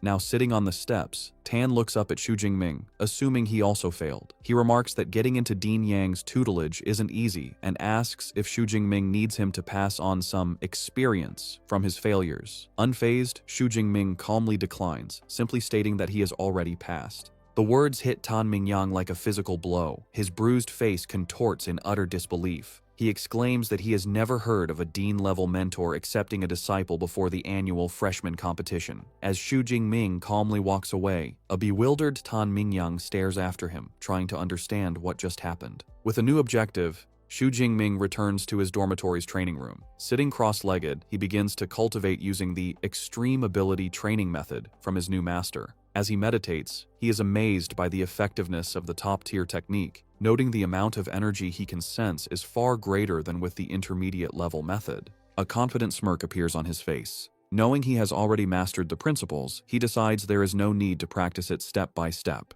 Instead, he will use his cheat system to advance directly. He accesses his system panel and commands it to use his ability points to increase his level. The effect is immediate and intense. A surge of energy courses through him, causing him to grunt in pain. He clutches his clothes as raw energy surges through his veins. The power erupts from his body in a massive blast of light and force that shakes the room. A moment later, the energy subsides. Breathing heavily, Xu Jingming pushes himself up, thinking he has successfully broken through. A notification confirms his new status as a first-tier, lower-rank ability user. He examines his hand, where stable, powerful blue lightning now crackles with ease. As he tests his control, a much larger and more potent torrent of lightning flows from his hand, a clear sign of his increased power. Clenching his fist, he marvels at the result. He can feel the power in his body has increased by at least 4 or 5 times. He confidently thinks that if he were to face the second-tier bloodthirsty tyrant bear again, his thunder ability alone would be enough to defeat it. He pulls up his system panel to check his new stats and understands why all ability users want higher-level cultivation methods. He calculates that if he had used the intermediate method, his vitality and spirit would have only increased by 30 or 40 points. But now, using the top-tier method, they have increased by almost 100 points in one go.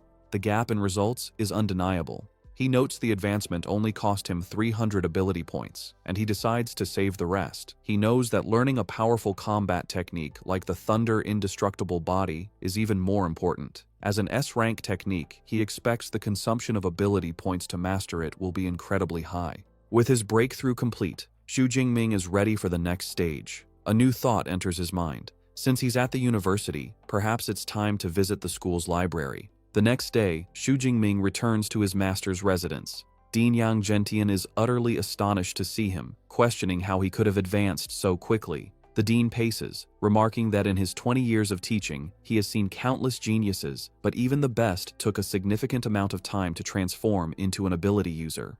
He notes it has been less than 24 hours since Xu Jingming received the manual. With a bashful smile, Xu Jingming admits that perhaps the only thing he can be proud of is his advancement speed. He adds that when he tried to begin cultivating the thunder indestructible body, he found even the introductory part to be a challenge. The dean listens and explains the process. Forging the foundation involves using the blood of a lightning element beast as a guide, combined with one's own lightning, to temper the muscles and bones.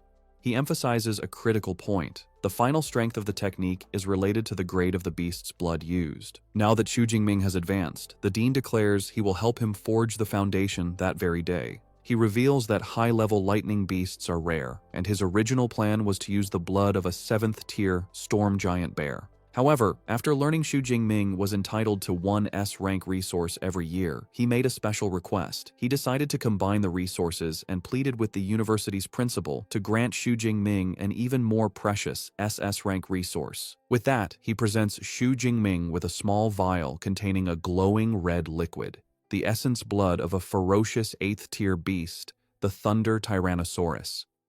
Xu Jingming is deeply moved that his new teacher and the principal would go to such lengths for him. He accepts the vial and vows to repay this kindness many times over. Pleased, the dean says they should begin immediately. They move to a training room where a shirtless Xu Jingming kneels. The dean uncorks the vial and pours the potent, glowing red blood onto Xu Jingming's head and back. Xu Jingming grits his teeth, groaning as the substance makes contact. The dean warns him to bear with it, explaining the blood is highly toxic to low-level users and the intense pain is expected. Next, the dean prepares to use his own power to help. He tells Xu Jingming he will now use his A-rank Windfire True Thunder to forge the foundation, adding that the amount Xu Jingming can absorb is up to him. The dean unleashes his power, a torrent of violent, red lightning, and directs it into Xu Jingming's body. The energy surges through him, causing glowing red patterns to spread across his back and chest. The process is excruciating, and Xu Jingming throws his head back, letting out a raw scream of agony as his body is forcibly tempered by the immense power. 5 days into the tempering process, the senior disciple, Liu, is having tea with the dean's butler, Uncle Fu. Liu remarks on how resilient the new junior is to have lasted for 5 days. He reflects with some jealousy that he only lasted 2 days during his own tempering, which used weaker 7th-tier beast blood. He admits Xu Jingming's performance deserves the 8th-tier dragon-type beast's essence blood. Liu adds that with an S-rank lightning ability, he is looking forward to seeing the result of his new junior's thunder indestructible body. Suddenly, a loud crash from the training room startles them. Liu rushes upstairs, wondering if his junior's foundation forging is complete. He cautiously peeks through the door and is met with a terrifying sight. Xu Jingming stands shirtless and splattered with blood, his eyes glowing red. A chaotic aura of dark energy and blue lightning surrounds him, and he appears to have lost control, looking more like a beast than a human. Liu is frozen in fear, sensing a threatening aura from Xu Jingming like that of a top-tier ferocious beast, which makes him shudder. Lost in this primal state, Xu Jingming sees Liu in the doorway and lunges forward to attack. However, before he can strike, the commanding voice of Dean Yang Gentian roars, shouting for Jingming to wake up. The dean's shout breaks through the bloodlust, and Xu Jingming halts his attack just inches from his senior. Covered in sweat, a dazed Xu Jingming asks his teacher what happened and why he felt an overwhelming urge to destroy things. The dean explains that the essence blood of the Thunder Tyrannosaurus likely influenced his mind. He points out that the beast is famous for its ferocity, and because Xu Jingming's absorption rate and compatibility were so high, he experienced this dangerous side effect. The dean reassures him, telling him not to worry. As long as he avoids intense emotional changes, he will be fine, and the side effects will gradually disappear as his strength increases. A wave of relief washes over Xu Jingming. He looks down at his hands, expressing his fear of being controlled by his emotions. With the crisis averted, Dean Yang Gentian's tone changes to delight. He tells a confused Xu Jingming to cheer up, announcing the forging was a perfect success with an incredible 98% absorption rate. He proudly explains that among the disciples who have cultivated the Thunder Indestructible Body, the highest rate ever recorded was only 92%. With this, Xu Jingming has broken a long-standing record. His senior disciple, Liu, approaches with a congratulatory smile. He tells his new junior that with the foundation successfully forged, his future in martial arts is now smooth sailing. The dean formally introduces him as senior disciple Liu Ming, an ability user at the peak of the 3rd tier, and tells Xu Jingming to ask Liu for help with any future cultivation questions. Xu Jingming greets his senior, who promptly pulls out his phone. Liu explains that since he didn't prepare a gift, he will transfer some credits instead. Xu Jingming is shocked when a notification on his phone says he received 200 credits, exclaiming that it's too much. He quickly calculates the gift is worth 2 million Great Sha coins. The dean dismisses his concern, stating that 200 credits is not a large sum for Liu, and that it is a senior's duty to care for his juniors. He adds that when Xu Jingming has his own juniors, he will also need to prepare gifts, a lesson Xu Jingming humbly accepts. With the training complete, the dean tells Xu Jingming that after 5 days without food or water, he should go back and rest. He gives him his next instructions. Come back the following morning to learn fist and spear techniques with Senior Liu. Xu Jingming gratefully thanks his teacher and leaves. Back at his luxurious villa, Xu Jingming finds a young man with spiky white hair and red eyes on the couch, focused on a video game. The young man turns, realizing he's not alone, and greets Xu Jingming, guessing he must be his new roommate. He introduces himself as Liu Wentao. When Xu Jingming introduces himself, Liu Wentao's eyes widen. He excitedly points and exclaims that he is the top scorer from Jiangnan province. When Xu Jingming asks how he knew, Liu Wentao proudly declares his nickname is Mr. Know-It-All, as he knows about most freshmen. He admits he didn't specifically look up Xu Jingming, but the stir he caused was so big he couldn't help but hear about him. He marvels that the legendary Dark Horse top scorer is his new roommate. Putting a friendly arm around his shoulder, he starts bombarding our boy with questions, asking if he is really from Zhangcheng, if he was truly just an awakened during the exam, and commenting that his ability does not look like it's only E rank. Despite the endless questions, Xu Jingming finds he likes the friendly chatterbox. He reflects that he has always hated loneliness. Flashbacks reveal his past. Growing up in an orphanage without a sense of belonging, school was better as he had friends. His happiest memories are from his college days, joking around and playing games with roommates. He recalls getting his master's and PhD, never imagining that after drinking too much at his graduation, he would wake up in a different world. He thinks about how he didn't expect to still be an orphan after transmigrating, but with a roommate like Liu Wentao, he feels he won't be lonely. Meanwhile, Liu Wentao proudly boasts that he is a top student from Sichuan province with an A-rank ability and is currently a first-tier middle-rank ability user. He declares his ambition to major in college tactics and command a military region to slaughter all the ferocious beasts on Blue Star. Changing the subject, Xu Jingming mentions he is heading to the martial arts hall. Intrigued, Liu Wentao decides to join him, admitting he hasn't visited the university's hall yet. They arrive at the impressive Thunder Martial Arts Hall, Magical University branch. Inside, they see a lively and chaotic scene, with students training and showing off their powers. The AI, Eva, appears and explains they are in the public training room, which can hold 300 people. The hall is constructed with C-rank alloy mixed with memory metal, making it durable enough to withstand damage. Eva also points out private training rooms, but Xu Jingming decides the public area is fine. Liu Wentao gets caught up in the competitive atmosphere, shouting with excitement and pointing out an A-rank enhanced werewolf user. Xu Jingming dryly comments that his roommate isn't being quiet himself. Xu Jingming then asks Eva about the large numbered pillars in the center of the room. Eva explains they are punch power challenge boards. There are 5 leaderboards, one for each of the 5 tiers of ability users. She informs them that if they get into the top 3,000 on their boards, they will receive a 50 credit reward. Liu Wentao eagerly accepts the challenge, thinking it sounds easy. Eva clarifies there are just over 4,000 students in the university. Eager for the reward, Liu Wentao decides to try. Eva instructs him to swipe his student ID to start, adding the crucial rule that abilities and combat techniques are forbidden. Liu Wentao eagerly steps up to the pillar and swipes his student ID. The AI, Eva, announces his attempt. His activation draws the attention of older students, who mockingly note he is only a first-tier, middle-rank freshman. Feeling the pressure, a determined Liu Wentao resolves not to lose face. With a loud cry, he unleashes a powerful punch, striking the pillar with impressive force. The result flashes on the screen, a punch power of 476 kilograms. Pleased, Liu Wentao thinks he didn't embarrass himself, and getting into the top 3,000 should be no problem. His pride is short-lived, as Eva delivers a devastating update. His rank is beyond 100,000. Liu Wentao is left in shock, screaming in disbelief and questioning how this is possible with only about 4,000 students at the university. Ava coldly clarifies the leaderboard tallies the scores of all students since the university's founding 100 years ago. The humiliating realization dawns on Liu Wentao. The crowd was waiting to see him make a fool of himself. The older students erupt in laughter, with one remarking how hilarious it is. As his roommate wallows in embarrassment, Xu Jingming offers some consolation, reminding him that as a spiritual element user, physical punch power isn't his strength. A grateful Liu Wentao encourages Xu Jingming to try, certain he will be stronger.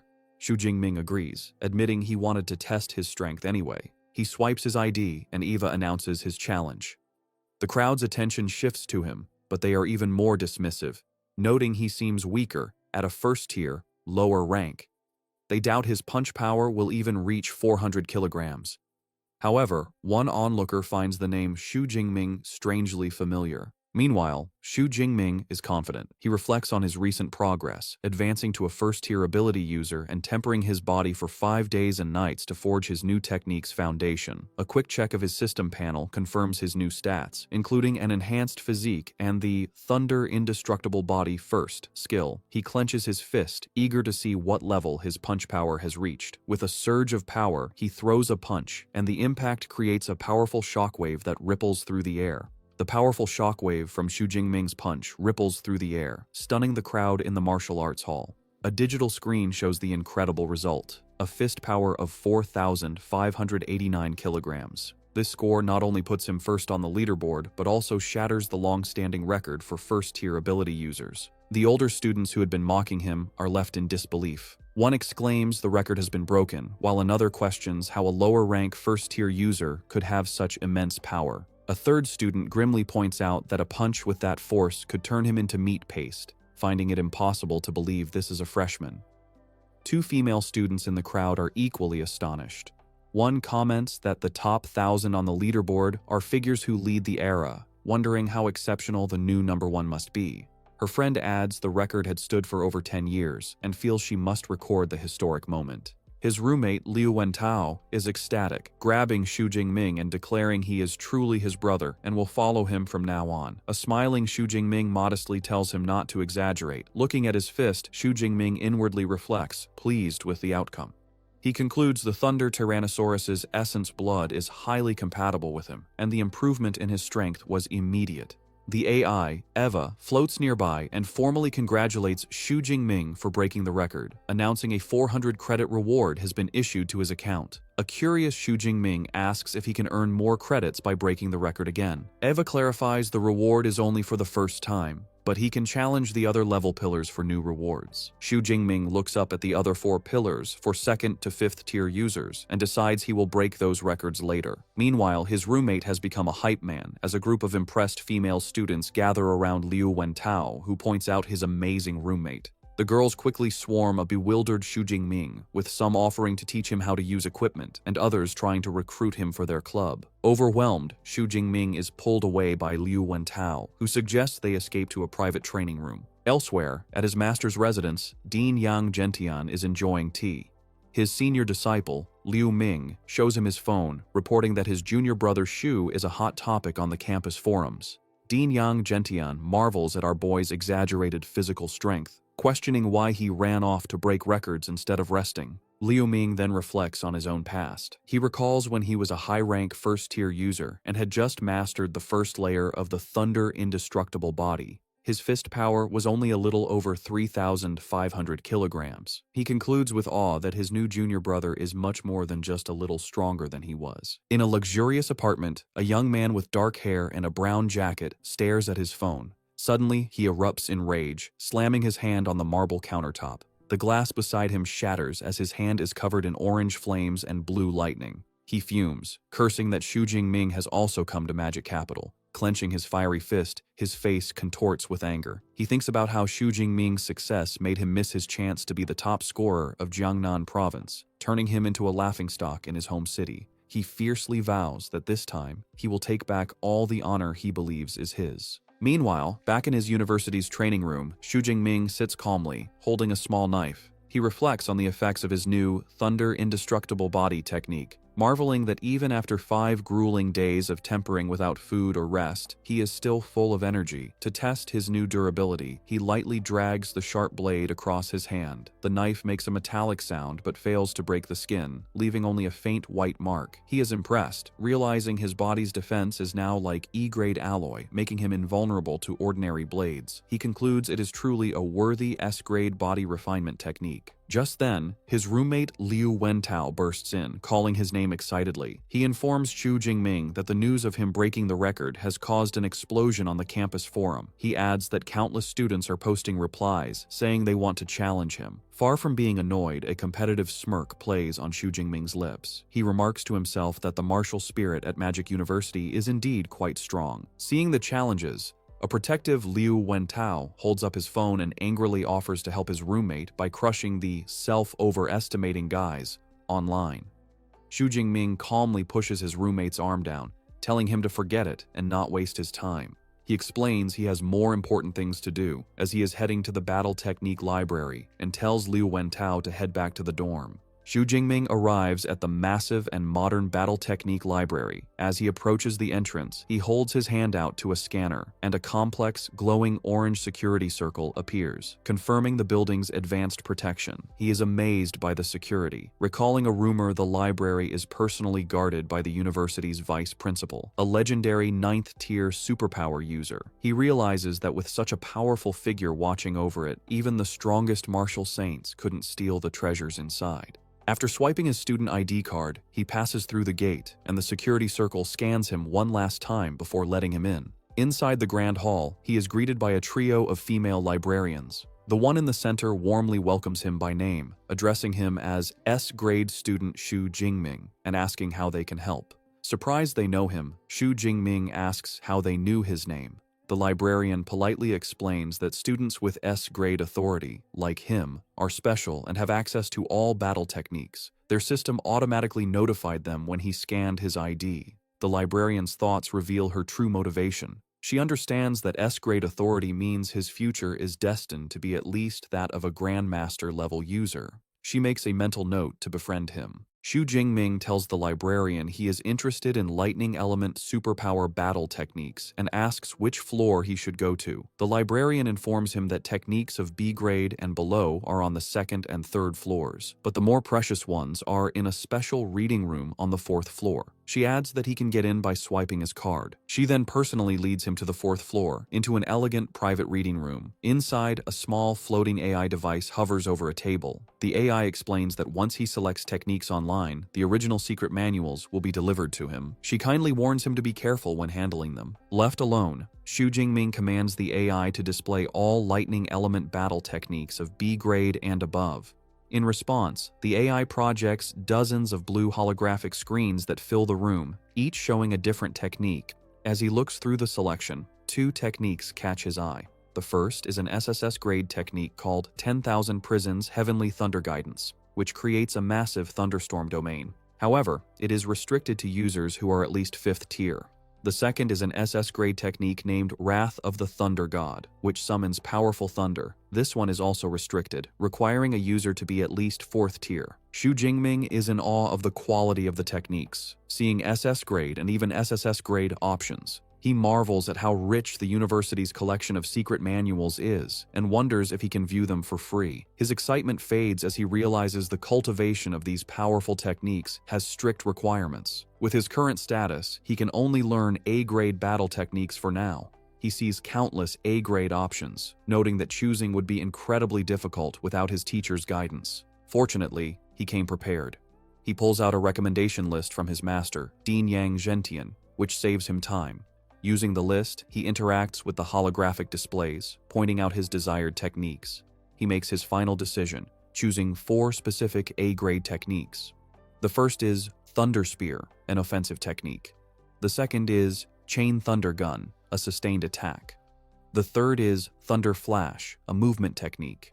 The final one is Thunder Prison, a control technique. He mentally categorizes his new skills. Thunder Spear for ranged strikes.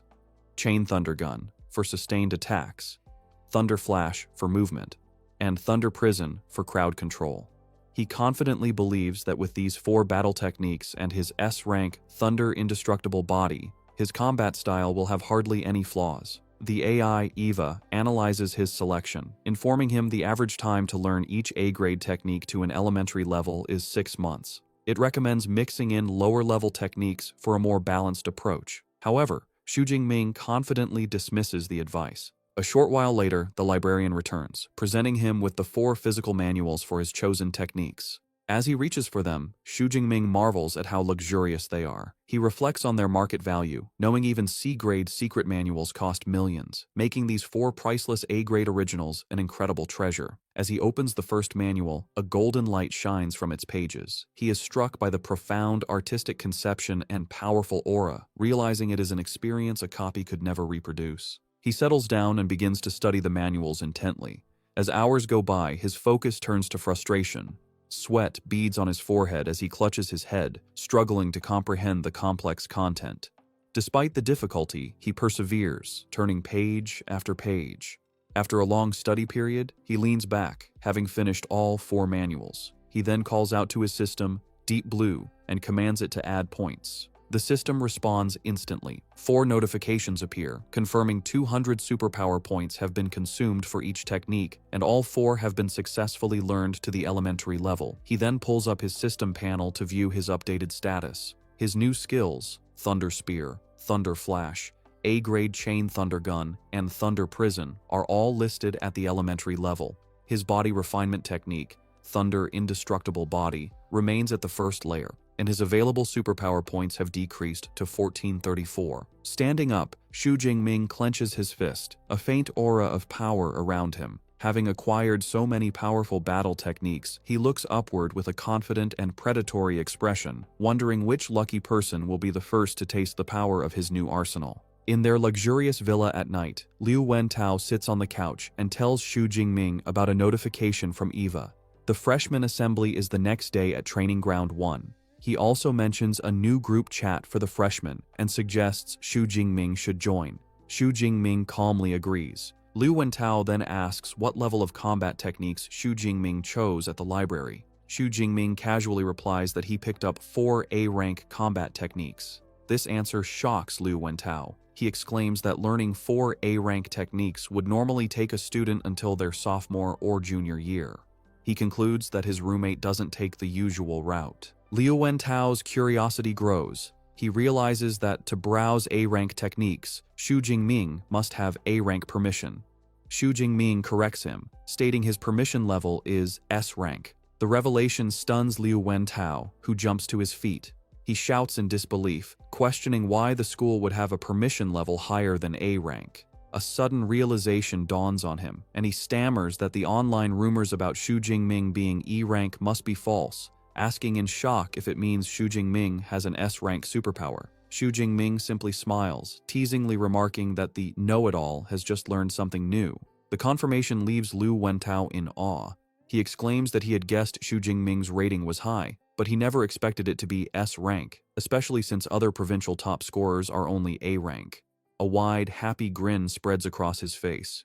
He gives a thumbs up, thinking it was the right decision to become a fan now, solidifying his status as an old fan. Later, Xu Jingming is in the second-floor training room. He holds a practice spear but finds it too light. He thinks that now that he has the combat techniques he needs, he also needs the right equipment. He reflects that his original F-rank obsidian spear is back home and would no longer be suitable for his current strength. He decides to get new gear. He asks the AI, Eva, to open the school mall and search for spear-type weapons. Eva complies, and holographic displays appear, showing spears from F-rank to D-rank. Xu Jingming notes he can customize the length and weight. He understands higher-ranked equipment is heavier and more expensive. He chooses an E-rank, 210-kilogram spear, along with an E-rank combat suit and boots. He confirms the purchase. A notification shows the total cost is 237 credits, leaving him with 382.6. The purchase is confirmed for delivery the next day. He thinks with a bit of dismay how quickly his credits disappeared, shrinking by nearly half. With his new gear on the way, he grips the practice spear with a determined look. He knows he'll have to rely on this temporary weapon. With a confident smirk, he declares that tonight it will help him practice his 4 new A-rank combat techniques. The next day, the freshmen of Modu Superpower University gather for their assembly.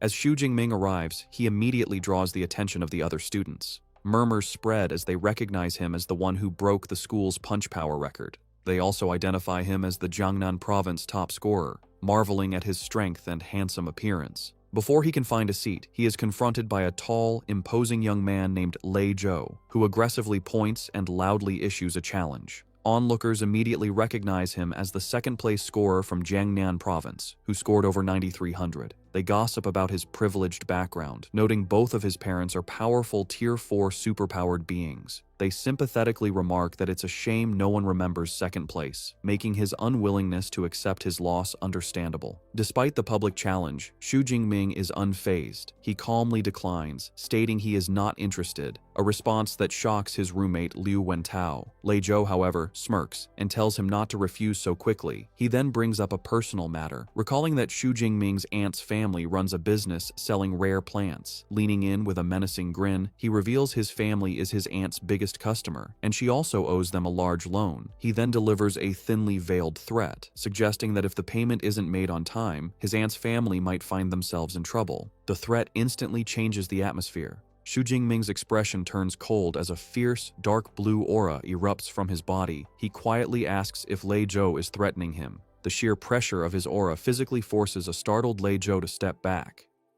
Sweating and shaken, Lei Zhou struggles to comprehend the fierce, beast-like presence. He quickly backpedals, stammering that it wasn't a threat, just a heads up. Having made his point, Xu Jingming's aura subsides. He calmly asks for the time and place for their duel. Regaining his composure, Lei Zhou declares the fight will be in 7 days, at noon, on Broadcast Platform 3. Xu Jingming accepts, warning his new rival not to regret his decision. The confrontation creates a buzz of excitement among the watching students, who eagerly anticipate the upcoming battle. Shortly after, the assembly officially begins. An older, gray-bearded university official takes the stage. He welcomes them to the freshman assembly, clarifying it is a session to answer questions about the university's systems. However, he announces the first thing he wants to introduce is the school's combat power ranking. He explains students will use a virtual dive pod for holographic combat simulations, and their ranking will be determined by the number of levels they can pass.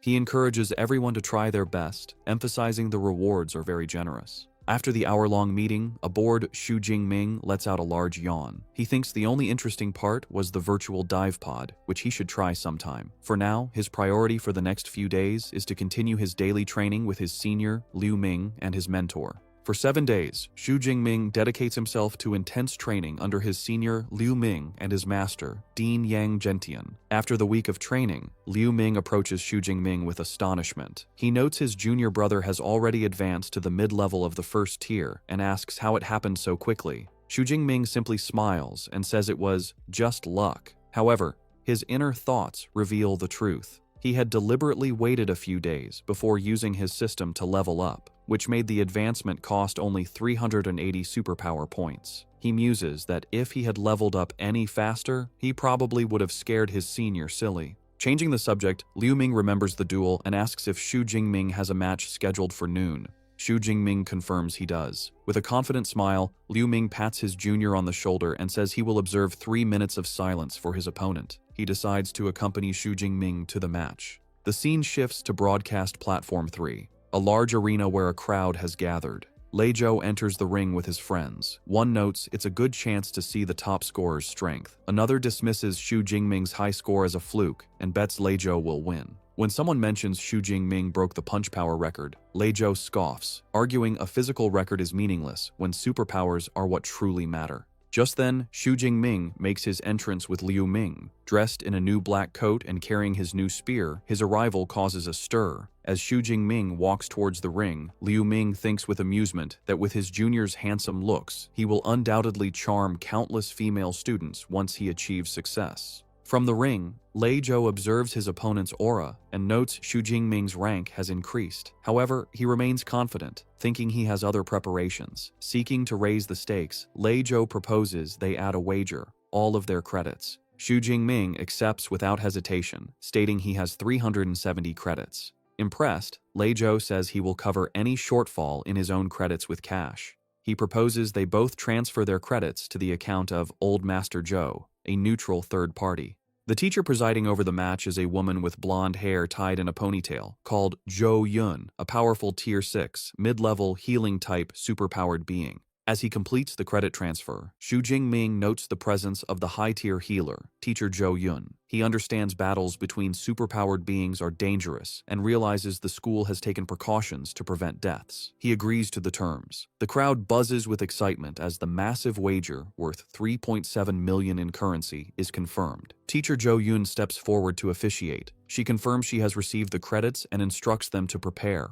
She lays out the rules. If one person admits defeat or loses consciousness, the other is forbidden from continuing the attack. Both Xu Jingming and Lei Zhou calmly acknowledge they understand. The two opponents face each other. Xu Jingming stands ready with his spear, while Lei Zhou draws his sword. With grim determination, Lei Zhou unleashes his A-rank fire ability, Dense Pine Industry Fire. A vortex of intense orange flames erupts around him as he declares he will take back all the honor Xu Jingming made him lose. The power of his ability impresses the crowd, who marvel at the terrifying force of an A-rank fire superpower. Wreathed in flames, Lei Zhou charges forward. He leaps and brings his sword down in a powerful, raging flame slash. In response, Xu Jingming simply stands his ground and swings his spear in a basic upward arc. To everyone's astonishment, his simple block completely neutralizes the flaming sword strike. The audience is stunned. They can't believe Xu Jingming didn't use a combat technique and still blocked such a powerful move. They exclaim in shock that a normal attack just broke a big special move. Lei Zhou himself is left speechless, gritting his teeth in disbelief. With his opponent's attack nullified, Xu Jingming looks at him with cold indifference. Purple lightning begins to crackle around him as he tells Lei Zhou that nothing is impossible. The only reason it seems so is because Lei Zhou is simply too weak. Before his rival can react, Xu Jingming launches a devastating counterattack. Surrounded by a torrent of purple lightning, he lunges forward and strikes Lei Zhou squarely in the chest, sending him flying backward.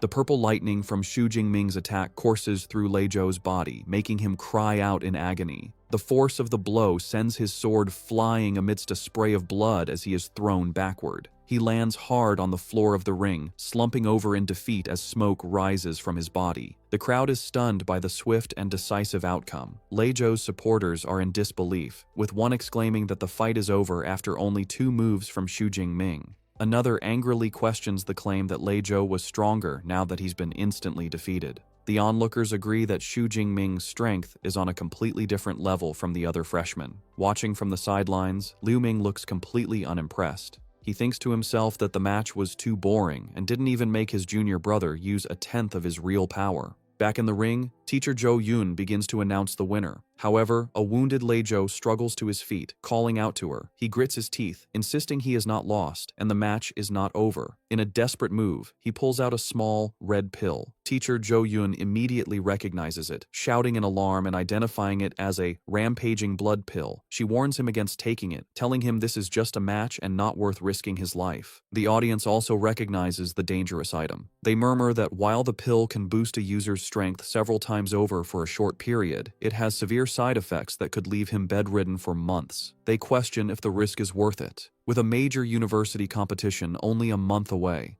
Lei Zhou ignores their concerns, stating that he will bear any consequences himself. He is determined to take the gamble and will accept his loss only if he is defeated after this. In the crowd, some students, including Liu Wentao, protest, asking if using a performance-enhancing drug is allowed. Teacher Jo Yun addresses the complaints, clarifying that since this is an unofficial battle, there are no strict rules. She explains that weapons, combat suits, and drugs are all considered permissible resources. As she speaks, Lei Zhou swallows the pill. She finishes by stating that if Xu Jingming had a similar pill, he would also be allowed to use it. As the pill takes effect, Lei Zhou's body erupts in an even more intense fire aura. His eyes begin to glow with a menacing orange light as he roars with newfound power. Teacher Jo Yun watches with a worried expression, noting the pill is high grade and has boosted Lei Zhou's power to the lower level of the 2nd tier. She concludes that Xu Jingming is now in serious trouble. Faced with his opponent's desperate power-up, Xu Jingming's own battle intent surges, becoming even more potent as a torrent of purple lightning erupts around him. From the sidelines, Teacher Jo Yun observes this with approval, thinking that Xu Jingming's fighting spirit is becoming even more vigorous and that he has the mindset of a great general. Gripping his spear, a confident smile plays on Xu Jingming's lips. He thinks to himself that finally, the fight is no longer like an adult beating up a child. He takes a single step forward, and the lightning around his combat boots shatters the floor of the ring. He then charges at his opponent with blinding speed. Lei Zhou is shocked by his incredible velocity. The two fighters clash in the center of the ring, their superpowered attacks meeting with explosive force. Lei Zhou blocks Xu Jingming's initial thrust, but the raw power behind the attack is overwhelming. The force of the blow sends Lei Zhou staggering backward, forcing him to his knees to absorb the impact. Still surrounded by his wavering flames, he grits his teeth in disbelief. He can't understand how, even with his strength boosted to the second tier, he is still no match for Xu Jingming. He wonders what kind of monster he is facing. Realizing a head-on fight is useless, Lei Zhou changes his strategy. He decides that if he can't win a direct clash, he will attack from a distance. He leaps back and launches a volley of powerful fireballs at Xu Jingming. However, his ranged attack is met with casual disdain. Xu Jingming effortlessly swings his spear in a wide arc, creating a vortex of lightning that deflects all the fireballs. He mockingly asks if that is all Lei Zhou has. Frustrated and sweating, Lei Zhou curses his opponent's flawless lightning ability. He desperately clings to a new hope, thinking that he can no longer get close. But if he can exhaust Xu Jingming's power before his drug boost wears off, he might still have a chance.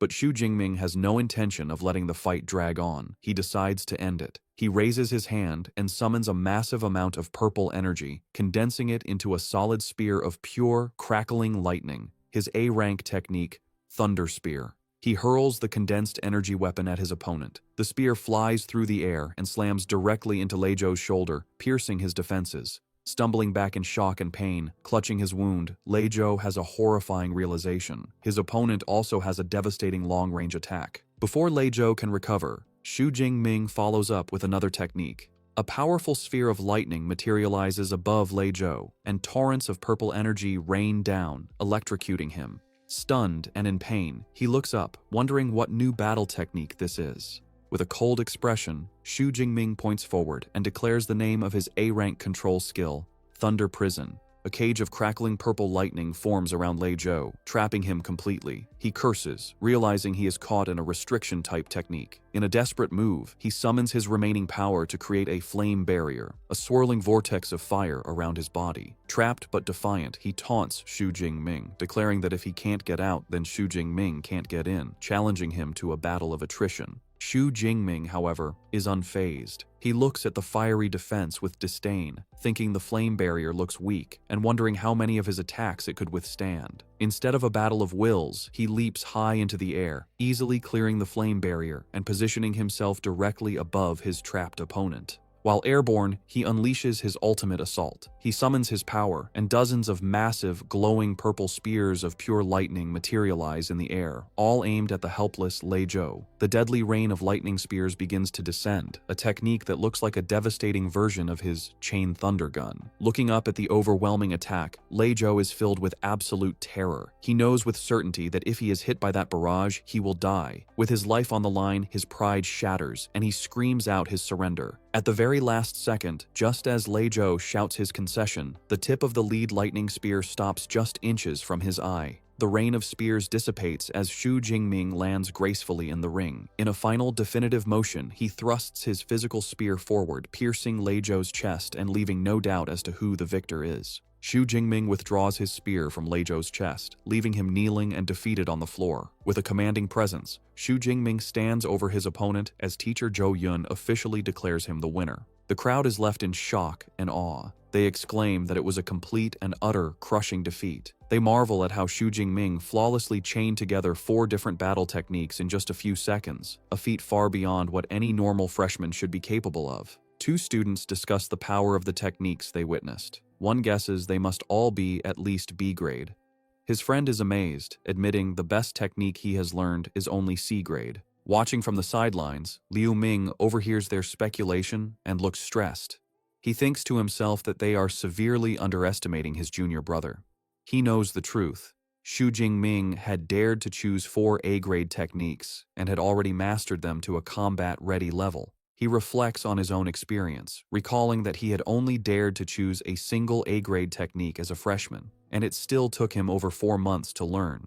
He admits that having such a monstrously talented junior brother puts a great deal of pressure on him. Back in the ring, a humbled Lei Zhou gets to his feet. He sincerely thanks Xu Jingming for sparing his life and accepts his complete defeat. He promises the wagered credits and cash are now his and assures him he will make the payment owed to his aunt's business on time. Teacher Zhou Yun approaches Xu Jingming and confirms the transfer of his winnings. 50 credits and 3.2 million in currency have been deposited into his student account. Xu Jingming thinks that a gambling fight is a quick way to make money. With the duel over, Liu Wentao rushes down to the ring, ecstatic. He congratulates brother Ming, telling him he is now a rich man, and invites him to go out and relax in the city center that evening to celebrate. Xu Jingming begins to decline, explaining he has training scheduled with his senior. However, Liu Ming, standing nearby, encourages him to go, advising him that a proper balance of training and relaxation is the key to long-term success. Taking his senior's advice, Xu Jingming agrees to go out. As they prepare to leave, Liu Wentao excitedly points towards Liu Ming, gushing about his reputation as the vice president of the Ash Club, a user of an A-rank lightning superpower. As he and Xu Jingming walk off together,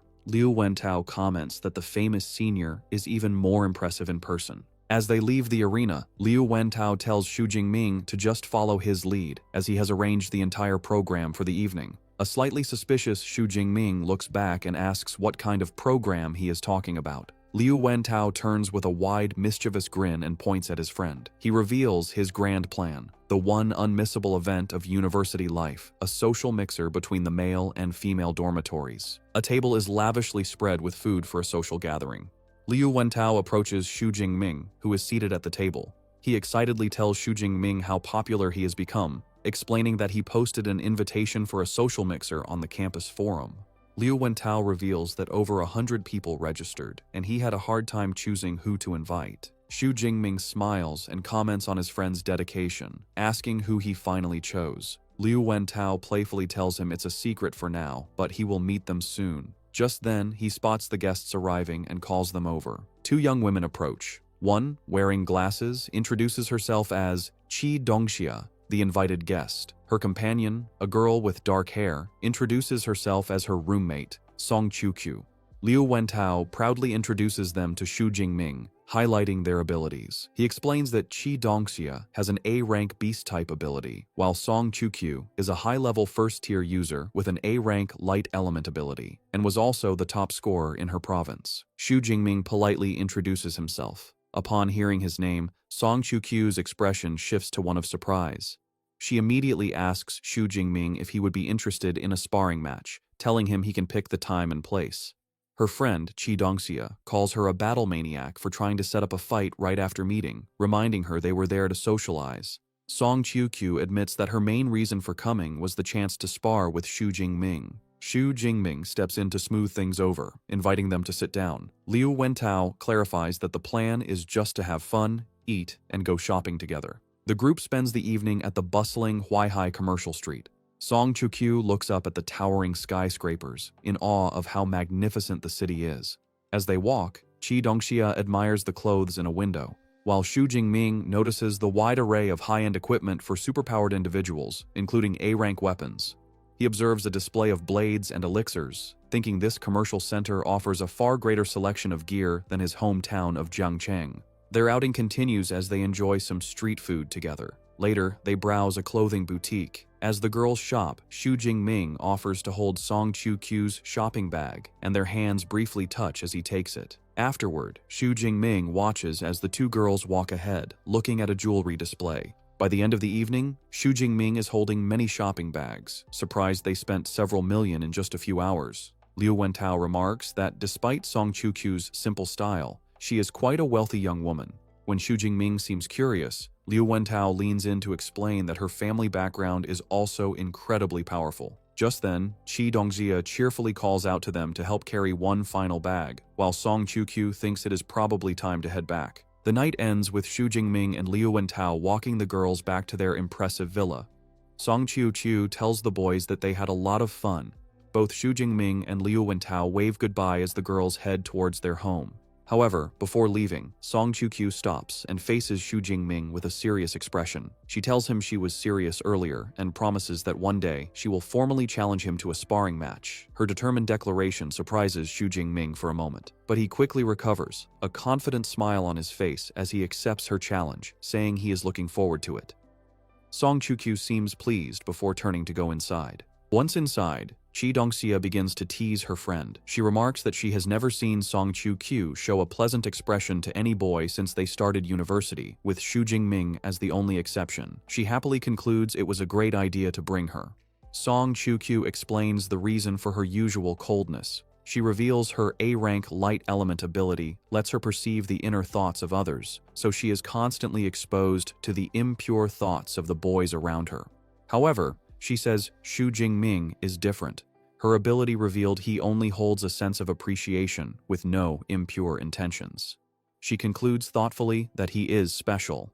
Hearing this, Chi Dongxia gets a mischievous look, teasingly concluding that Miss Song has developed a crush. Meanwhile, as the boys walk back, Liu Wentao sighs with satisfaction, commenting that it's nice to relax once in a while, and Xu Jingming quietly agrees. Xu Jingming, however, is lost in thought. He reflects on Song Chu-kyu and her high-level status, realizing he still has a long way to go. The thought motivates him to work hard and grow even stronger. 15 days later, Xu Jingming is meditating in his training room. Sensing he is ready, he decides it is time to level up and commands his system, Deep Blue, to use his points for an upgrade. A violent surge of purple lightning erupts from his body. System notifications confirm he is undergoing a dual advancement, from a mid-level to a high-level first-tier user, while also leveling up his Thunder Indestructible Body technique to its second level. As the energy subsides, Xu Jingming reflects on his progress. He notes the rank up has significantly increased his power, and that the second level of his body tempering technique is focused on strengthening his bones and muscles. He then consults the training manual, which reveals that upon reaching the third level, he will unlock a special ability called the Thunder Extreme State, which provides a temporary but immense boost to power and speed. He pulls up his system panel to check his new status. While pleased, he is disappointed to see he only has 62 ability points left, not enough to reach the next level. He realizes it is time to ask his master for leave to go to the wilderness, hunt beasts, and get more ability points. Later, when Xu Jingming visits his master's residence, Dean Yang Gentian is shocked by his rapid advancement, asking if he has broken through again. Xu Jingming calmly confirms his progress from the previous night, also mentioning his body tempering technique has reached the second level. The dean is inwardly amazed, thinking his student speaks of difficult breakthroughs as if they were simple. He concludes that with an S-rank ability and such hard training, there is nothing Xu Jingming cannot achieve. His senior disciple, Liu Ming, remarks that his junior brother is a monster, recalling it took him half a year to make the same advancement. Dean Gentian tells Xu Jingming that leveling up is important, but he must not neglect combat training. To test his new strength, the dean suggests a sparring match against his senior, Liu Ming, which Xu Jingming eagerly accepts. In the training room, Liu Ming says he will suppress his own power to that of a low-level second-tier user, instructing Xu Jingming to fight with full strength. After a countdown, the match begins. Both warriors leap forward, and their spears meet in the center with a powerful clash, erupting in a brilliant explosion of purple and green energy. The force of their clash leaves Liu Ming surprised. He thinks to himself that his junior brother's power is incredibly strong, almost on par with his own, even with his power suppressed. Xu Jingming, covered in purple lightning, feels a thrill of excitement. He realizes that for the first time since getting his system, he is facing an opponent of equal strength.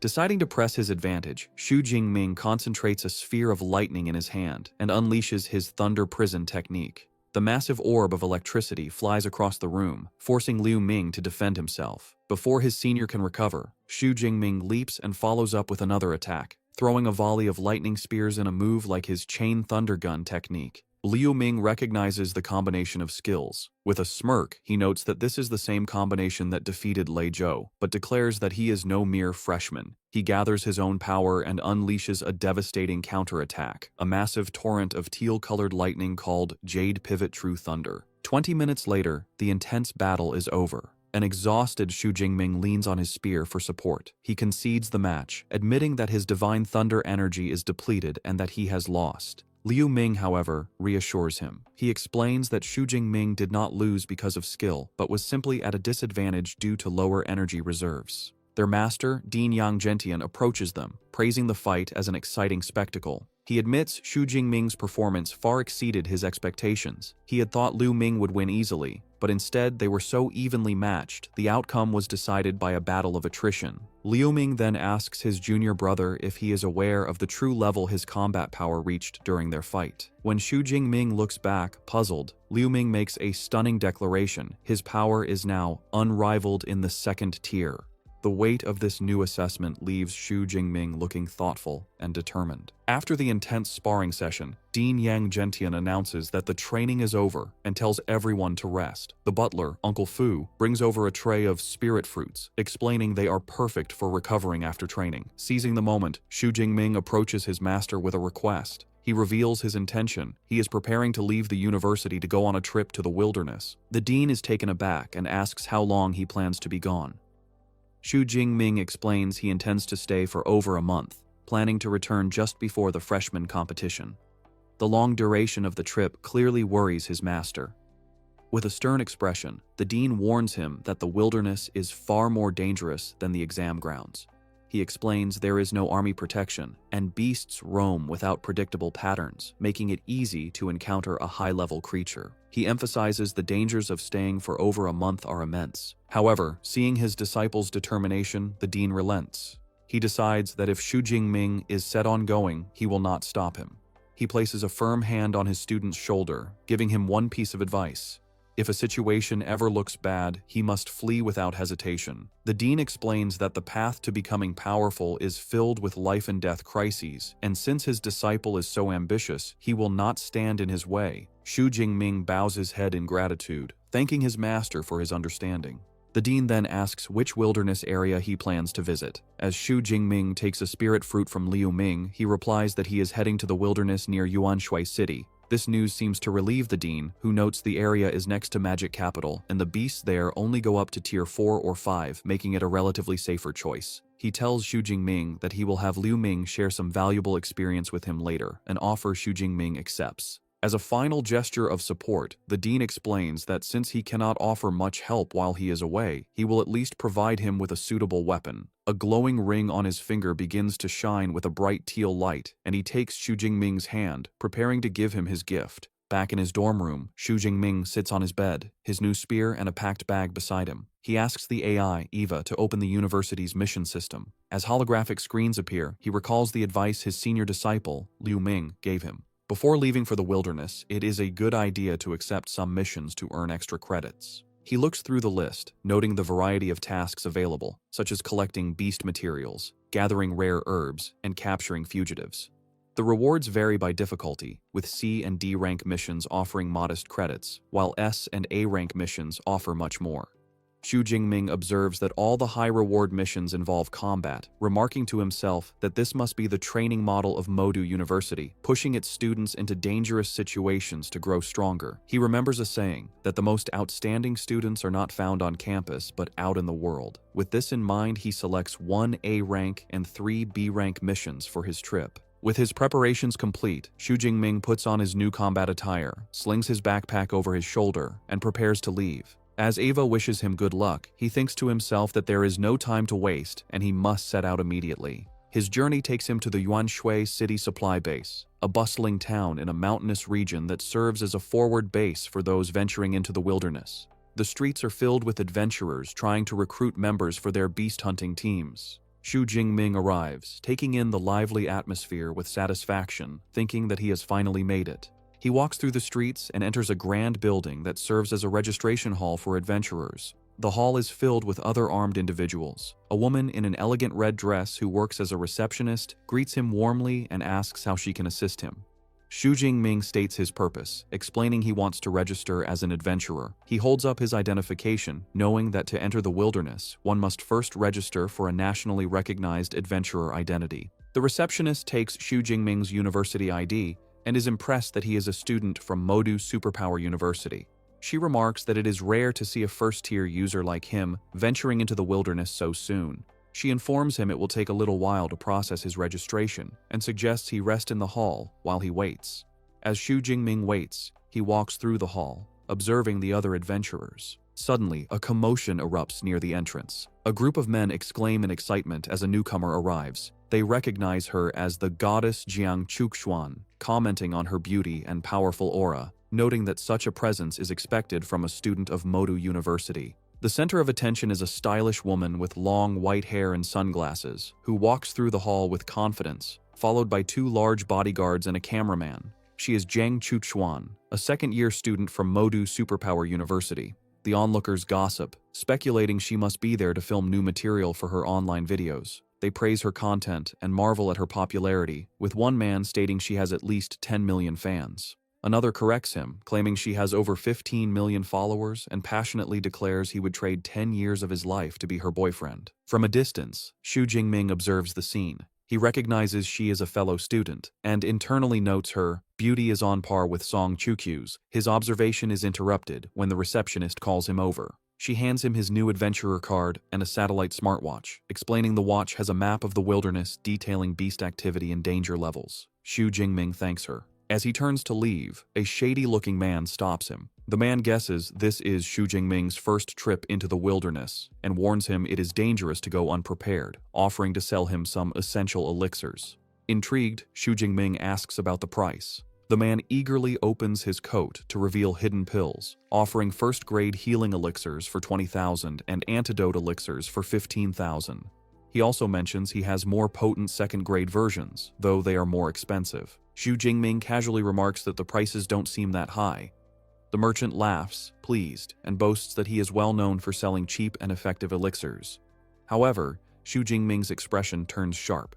He internally notes, something is wrong. He knows a standard first-grade elixir should cost at least 30 or 40,000. The man's low prices can only mean one thing. He is a scammer targeting inexperienced newcomers. Instead of being intimidated, Xu Jingming calmly asks how many elixirs the man wants, then immediately calls out his scam, asking how many other newcomers he has cheated. The merchant, realizing he's caught, drops his friendly act. He aggressively gets in Xu Jingming's face, asking if he was toying with him from the start. Xu Jingming remains unfazed, simply asking what he thinks. The merchant's face twists into a menacing grin. He declares that Xu Jingming is the first person to dare provoke him within the supply base. However, before things can escalate, a young woman with short, dark hair intervenes, shouting at the merchant. She calls him by his name, Zhao Chunlin, and accuses him of scamming new adventurers again. The woman walks towards them. Annoyed, Zhao Chunlin mutters that Xu Jingming is lucky this time. Before leaving, he leans in and delivers a sinister threat, warning Xu Jingming not to leave the supply base for the next few days, or he will regret it. As Zhao Chunlin stalks away, the other adventurers gossip. They comment that the newcomer is in trouble for being targeted by Zhao Chunlin and that he provoked the wrong person. One adventurer notes that Zhao Chunlin is rumored to be a mid-level second-tier user, making him too powerful for a high-level first-tier user like Xu Jingming. The woman who intervened approaches Xu Jingming and warns him that Zhao Chunlin is vengeful, advising him to stay inside the base. Xu Jingming thanks her but asks why a known scammer isn't dealt with by the authorities. She explains Zhao Chunlin has powerful connections, which is why no one interferes. She advises Xu Jingming to buy his supplies from official channels and gives him one last warning not to leave. As she walks away, Xu Jingming watches her go, thinking she is a kind-hearted person. Putting the encounter out of his mind, Xu Jingming refocuses. He decides to first purchase all the supplies he will need for the month, making a mental list of healing elixirs, antidote elixirs, and other necessities. Having finished his business, Xu Jingming approaches an official counter to purchase his supplies. After stowing the items in his backpack, he leaves the adventurer's hall, now fully equipped and ready for the wilderness. However, as soon as he steps outside, his path is blocked by Zhao Chunlin and his cronies. The merchant looks furious, mockingly commenting on how Xu Jingming is foolish and defiant for daring to leave after being warned not to. He angrily asks if this is a sign of disrespect. Unfazed, Xu Jingming calmly asks what he wants. Enraged by his calm demeanor, Zhao Chunlin's face twists into a sneer. He declares that since Xu Jingming has disrespected him, he will break both of his legs and make sure he spends the rest of his life in a wheelchair, claiming it is the only way to appease his anger. Nearby, the kind adventurer woman who had warned him earlier sees the confrontation. She expresses frustration that he didn't listen to her and declares she must go help. However, her companion holds her back, suggesting it might be better to let him learn a lesson. Back in the confrontation, Zhao Chunlin prepares to make good on his threat. Dark energy swirls around his arm as he activates his ability. He boasts about his C-rank metallic skin superpower, claiming that when combined with his D-rank combat suit, Xu Jingming won't even be able to scratch him. He then gives his ultimatum. Unless Xu Jingming pays him 1 million and kneels in apology, he will be crippled. Xu Jingming's reaction is instant. A faint crackle of purple lightning comes from his body as he utters a single contemptuous word, shameless. The sudden surge of his energy startles Zhao Chunlin, his eyes widening in shock. Before Zhao Chunlin or his cronies can react, Xu Jingming disappears in a flash of purple lightning, reappearing behind the merchant and striking him down with a single devastating blow. The force of Xu Jingming's single, lightning-fast attack sends Zhao Chunlin flying backward, his body battered and bloody. Zhao Chunlin is slammed with such force that he crashes through a nearby stone wall, shattering it. The onlookers, especially the kind adventurer woman and her companions, are left utterly speechless by the sudden and brutal display of power. Xu Jingming stands calmly in the now devastated courtyard, unfazed by the chaos he caused as the crowd parts around him. The onlookers are in shock, murmuring about the instant and terrifying defeat of Zhao Chunlin. One person notes they didn't even see how Xu Jingming attacked, while another remarks they were initially worried for the newcomer, never expecting him to be so strong. The consensus is clear. Zhao Chunlin picked a fight with the wrong person. The kind adventurer woman and her friend are also trying to process what they just saw. The woman admits she couldn't follow his movements either. Her blonde companion grimly assesses the damage, guessing that Zhao Chunlin's legs and pelvis must have been completely shattered. She concludes that even if he survives, he will be a cripple. The kind woman remarks that Xu Jingming is not only incredibly strong, but also ruthless, truly a student from the prestigious Modu Superpower University. When her companion asks how she knows, she explains she recognized his combat suit as exclusive gear from the university. Impressed by his power, the kind woman, whose friend calls her Xiao Qian, suggests they should try to recruit him into their team, noting they are short one attacker. Her teammate immediately protests, reminding her that when they formed their all-female team, they agreed to only accept female members. The other teammates playfully tease Xiaoqian, suggesting she's only interested because he's handsome, though they admit they wouldn't be opposed to him joining. The teasing leaves Xiaoqian flustered. Ignoring the commotion, Xu Jingming proceeds to the wilderness entry gate. He scans his adventurer card, and a notification confirms his identity and grants him permission to enter. He steps through the massive gate and into the vast expanse of the Yuanshui wilderness area, a dense, untamed forest. Shortly after entering, he pauses as the distant, powerful roar of a beast echoes through the trees. He recognizes the sound as a territorial declaration from powerful beasts, likely at least Tier 4. However, he remains calm, noting to himself that these creatures are not his targets for the day. He begins to plan his hunt, recalling that the Yuan Shui wilderness is divided into a ruined city and a mountain forest. He decides the beasts in the city are generally weaker, making them the perfect starting point to harvest the ability points he needs. He pulls up a holographic map on his smartwatch and identifies a nearby location called Ping'an County. The data indicates the area is mostly inhabited by Tier 2 beasts, with very few Tier 1 and no higher-tiered creatures.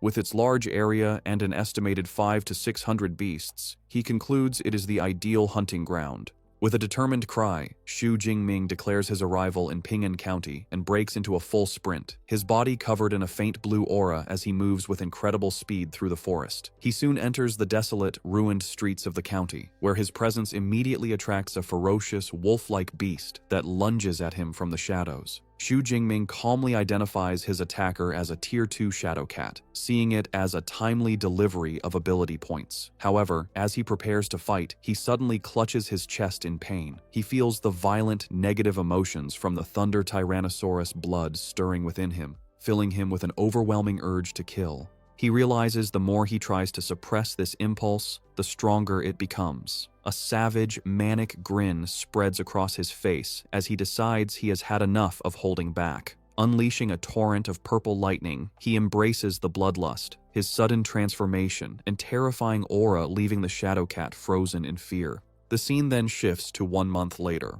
A team of 4 adventurers patrols the empty streets of the same county. One of them asks their bald, red-bearded captain why the area is so deserted, complaining they have been searching for a full day without finding a single beast. The captain angrily retorts that he has no idea. Finding the situation deeply unsettling, he reasons there should be hundreds of beasts in a city of this size, and even a mass migration wouldn't leave the area so completely barren. Just then, their luck seems to change as a large, tiger-like arm-blade tiger appears before them, startling the group. Relieved to have finally found a target, the captain rallies his men, declaring they should kill it together. However, before they can move, a massive spear of pure purple lightning descends from the sky. The energy spear slams directly into the beast, instantly obliterating it in a massive explosion of purple energy and debris. The adventurers are left stunned by the sudden, overwhelming attack. One of them nervously wonders if they just saw a new type of laser weapon. The more experienced captain dismisses the idea, explaining a laser would be much faster. He correctly deduces that the devastating attack was an incredibly powerful lightning element combat technique. The captain of the adventurer team quickly understands the situation. He concludes that the devastating attack was a clear warning and that a powerful individual has claimed the entire county as their territory. He urges his team to leave immediately.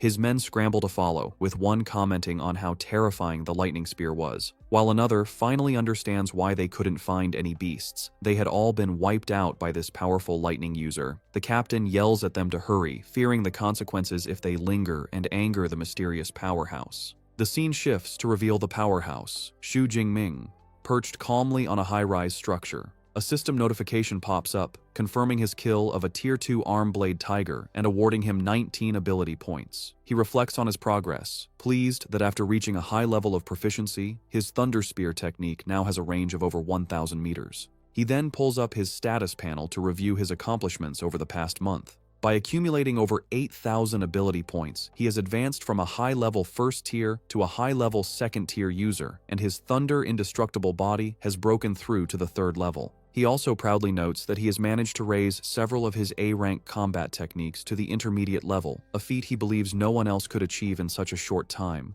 Having cleared out the entire county, Xu Jingming decides it is time to pack up. He plans to return to the supply base for the night before venturing deeper into the wilderness the next day. Back at the Yuanshui supply base, a group of adventurers watch in disbelief as Xu Jingming returns, weighed down by an impossibly large and overflowing backpack. They joke about the situation, wondering if his bag has grown legs and speculating that he must have foolishly hauled back the entire carcass of a beast. Unseen by them, Xu Jingming thinks to himself that it was a good thing he bought the reinforced version of the backpack. Otherwise, it never would have held the more than 400 kilograms of beast materials he had collected. He proceeds to the adventurer's hall and approaches the receptionist's counter to sell his haul. The woman politely asks what materials he wishes to sell and directs him to a large scale. Xu Jingming opens his massive pack, revealing a mountain of valuable, high-quality beast parts. He informs the stunned receptionist that he has over 400 kilograms of Tier 2 beast materials and asks her to see how much they are worth. Still in awe, the receptionist examines the parts, noting they are all the most valuable and pristine components, such as tiger tendons, claws, and rhino horns. Completely overwhelmed, she apologetically asks Xu Jingming to wait, explaining the quantity of materials is too large for her to handle alone and that she needs to call for help. Shortly after, a well-dressed man, with 2 female attendants in red dresses, approaches. He introduces himself as Zhao Yi, the manager in charge of acquisitions. After Xu Jingming introduces himself, Manager Zhao Yi shakes his hand, expressing his admiration that someone so young could hunt so many beasts. He offers to have his staff take care of the inventory and invites Xu Jingming to sit with him while they wait. While Xu Jingming sits with Manager Zhao Yi, the adventurer's hall staff, aided by floating scanner drones, meticulously appraise the massive pile of beast materials. The manager is clearly impressed by his young client's skill and decides to foster a good relationship. He presents Xu Jingming with a platinum membership card for the supply base, which grants a discount on all purchases, and asks him to accept the small token. Xu Jingming politely accepts, thanking the manager. Soon after, a female employee delivers the final inventory report. She states they have counted a total of 89 high-tier, 107 mid-tier, and 221 low-tier Tier 2 beast materials. The staggering numbers leave the manager inwardly stunned, wondering if Xu Jingming had single-handedly wiped out an entire beast lair. Turning back to his client, the manager presents the final valuation, totaling just over 24.76 million. He offers to round the payment up to 25 million, an offer Xu Jingming graciously accepts. A moment later, Xu Jingming receives a notification on his phone confirming the deposit, bringing his new bank balance to over 29 million. He smiles, realizing he has become incredibly rich overnight. As he prepares to leave, manager Zhao Yi gives him his business card, inviting him for tea sometime. Xu Jingming politely agrees and leaves. The manager watches him go, thinking the young man has a future with limitless potential. Just as Xu Jingming departs, the manager's phone begins to ring. He answers, and the caller is revealed to be Zhao Chunlin. From a hospital bed, heavily bandaged and in a wheelchair, the enraged merchant yells into the phone that he saw the person who attacked him return to the base and furiously demands that the manager help him get revenge. The manager, now revealed to be Zhao Chunlin's powerful contact, calmly asks if he is referring to the high-level first-tier user and inquires how he wants to proceed. Zhao Chunlin furiously demands that he dispatch the Tiger Shark Squad to make Xu Jingming's life a living hell. The manager agrees to lend him the elite squad, but makes one condition clear. After this, their association is over. Zhao Chunlin accepts the terms, vowing to leave the city as soon as his revenge is complete. After ending the call, manager Zhao Yi feels a sudden sense of unease. He tries to dismiss it as paranoia, reassuring himself that the Tiger Shark Squad is an elite team of Tier 2 users and should have no trouble dealing with a single first-tier opponent. Meanwhile, as Xu Jingming walks through the streets of the supply base, he suddenly lets out a loud sneeze. He rubs his nose, wondering what that was about and if someone was just talking bad about him somewhere. Manager Zhao Yi is on the phone with his superior, enthusiastically reporting about a new ability user named Xu Jingming, whose haul of beast materials alone was more than a dozen other teams combined. The superior, base chief manager Wang Chuang, hears the name and says he will check the records. As he pulls up Xu Jingming's file, his eyes widen in surprise. Manager Wang Chuang immediately calls back, his tone urgent. He tells manager Zhao Yi that Xu Jingming is extremely important and to notify him the moment he returns. Zhao Yi agrees, wondering how a young man could cause such a strong reaction from his boss. He concludes Xu Jingming must have a powerful background and is relieved he treated him with respect. Meanwhile, manager Wang Chuang looks at Xu Jingming's profile. He recognizes him as another disciple of the famed Yang Zhentian and notes his talent seems to surpass even Liu Ming, another of the dean's students. He concludes Xu Jingming is a prodigy who must not be offended. Elsewhere, Xu Jingming walks through the commercial streets of the supply base. He sees a shop selling spatial storage rings and is dismayed that even basic models, no larger than a suitcase, cost over 10 million. Despite the high price, he finds the convenience of a space ring appealing and wonders how much a larger one for his spear would cost. His thoughts are interrupted by his phone ringing. He answers and hears the cheerful voice of his roommate, Liu Wentao, who asks when he'll return to the university. Xu Jingming says he will be back in about half a month and asks if something is wrong. He doesn't know he is being watched. From a hidden alley, a vengeful Zhao Chunlin sits in a wheelchair, surrounded by mercenaries, the Tiger Shark Squad. The squad leader, a man with a blonde buzz cut and an arm in a sling, points out their target. He orders them to break Xu Jingming's hands and feet, then bring him to Zhao Chunlin. A female squad member coolly acknowledges the command. As Xu Jingming continues his phone call, Liu Wentao starts telling him about an arrogant new freshman at the university. Suddenly, Xu Jingming pauses, sensing hostile gazes. Liu Wentao asks what's wrong, but Xu Jingming, aware of the ambush, looks over his shoulder and calmly tells his roommate it's nothing, and to continue. As Xu Jingming walks into the deserted alley, the Tiger Shark Squad is waiting. The squad leader signals that the target is in position and orders a member named He Ji to analyze his strength. Another member remarks their captain is being too cautious about a single upper first-rank user. As Heiji uses her psychic ability to scan their target, her expression turns to shock, and she exclaims that what she is seeing can't be possible. The captain asks what is wrong, sensing something is amiss. Heiji shares her psychic perception with the team, letting them see what she sees. Their view of the alley shows their auras as small flickers of energy, but Xu Jingming's is a colossal vortex of immense purple power that dwarfs them. The team is horrified, realizing his power is far stronger than an upper second-rank user and he could easily destroy them. The leader's face twists in fury as he realizes their intelligence was wrong and Zhao Chunlin sent them on a suicide mission. He immediately aborts the operation, ordering a retreat and vowing to settle the score. From the alley, Xu Jingming watches the squad members suddenly leap away and vanish, leaving him confused by their sudden withdrawal. He quickly deduces the only person in the base with a grudge against him is Zhao Chunlin and assumes this was a failed revenge attempt. He dismisses it, thinking people like that never change and he will teach him a lesson next time.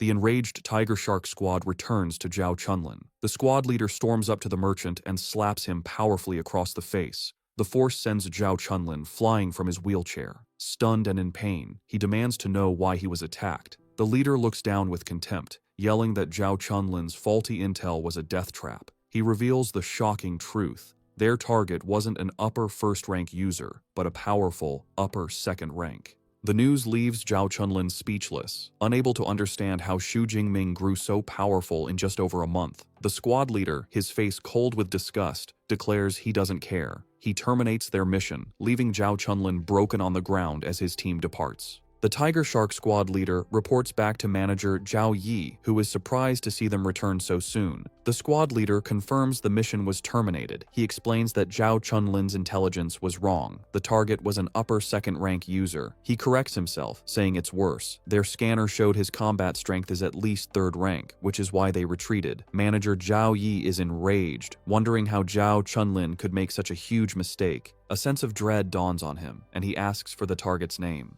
The leader says Zhao Chunlin only gave a description, a muscular man, about 1.9 meters tall, who carries a long spear. The description clicks, and manager Zhao Yi's face turns pale with horror as he realizes who the target was. The scene cuts to manager Wang Chuang's office, who slams his hands on his desk, sending books flying. He yells at Zhao Yi, demanding to know who gave him the audacity to ambush Xu Jingming. A terrified Zhao Yi nervously points out he's just an upper second-rank kid and questions if such a strong reaction is needed. Manager Wang Chuang calls him a fool and has a drone project Xu Jingming's records. As he reads, the horrifying reality hits him.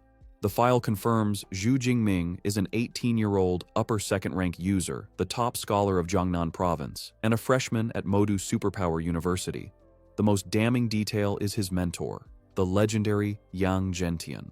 Manager Wang Chuang grimly asks if he now understands, explaining a master like Yang Zhentian could level the base, and the state would do nothing. Overcome with fear, spikes erupting from his back, manager Zhao Yi bows and promises to handle the situation. On manager Wang's orders, 2 guards drag in the battered Zhao Chunlin. The terrified merchant is thrown to the floor, where he begs for his life. Manager Zhao Yi, his face cold, declares a simple beating isn't enough. The ringleader must be executed. He tells Zhao Chunlin he has only himself to blame for picking a fight with someone he couldn't afford to offend. Without another word, he snaps the merchant's neck, executing him on the spot. In manager Wang Chuang's office, manager Zhao Yi looks on nervously after executing the merchant. However, the base chief manager is not satisfied. He coldly asks if Zhao Yi believes that is enough to appease someone like Xu Jingming. With a menacing look, he tells Zhao Yi that while he has overlooked his shady dealings over the years, this mistake is too great. He declares everyone involved, including the Tiger Shark squad, must be severely punished to ensure no rumors spread. A horrified Zhao Yi can only watch.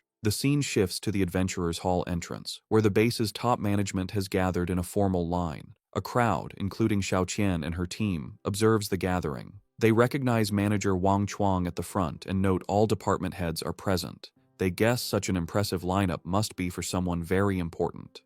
Just then, Xiao Qian's teammate spots a familiar face, pointing out the young man from Modu Superpower University. Xu Jingming, returning from his errands, looks on, confused why the entire management team is at the entrance. The man at the front steps forward. He warmly welcomes student Xu and introduces himself as the base chief manager, Wang Lun. Seeing the base's highest authority personally greeting him leaves Xiao Qian and her friends shocked as they realize there is much more to this young man's identity. Manager Wang Lun offers a formal apology. He informs Xu Jingming that for the offense, Zhao Chunlin has been punished. Furthermore, all accomplices have been rounded up and will spend their lives in prison.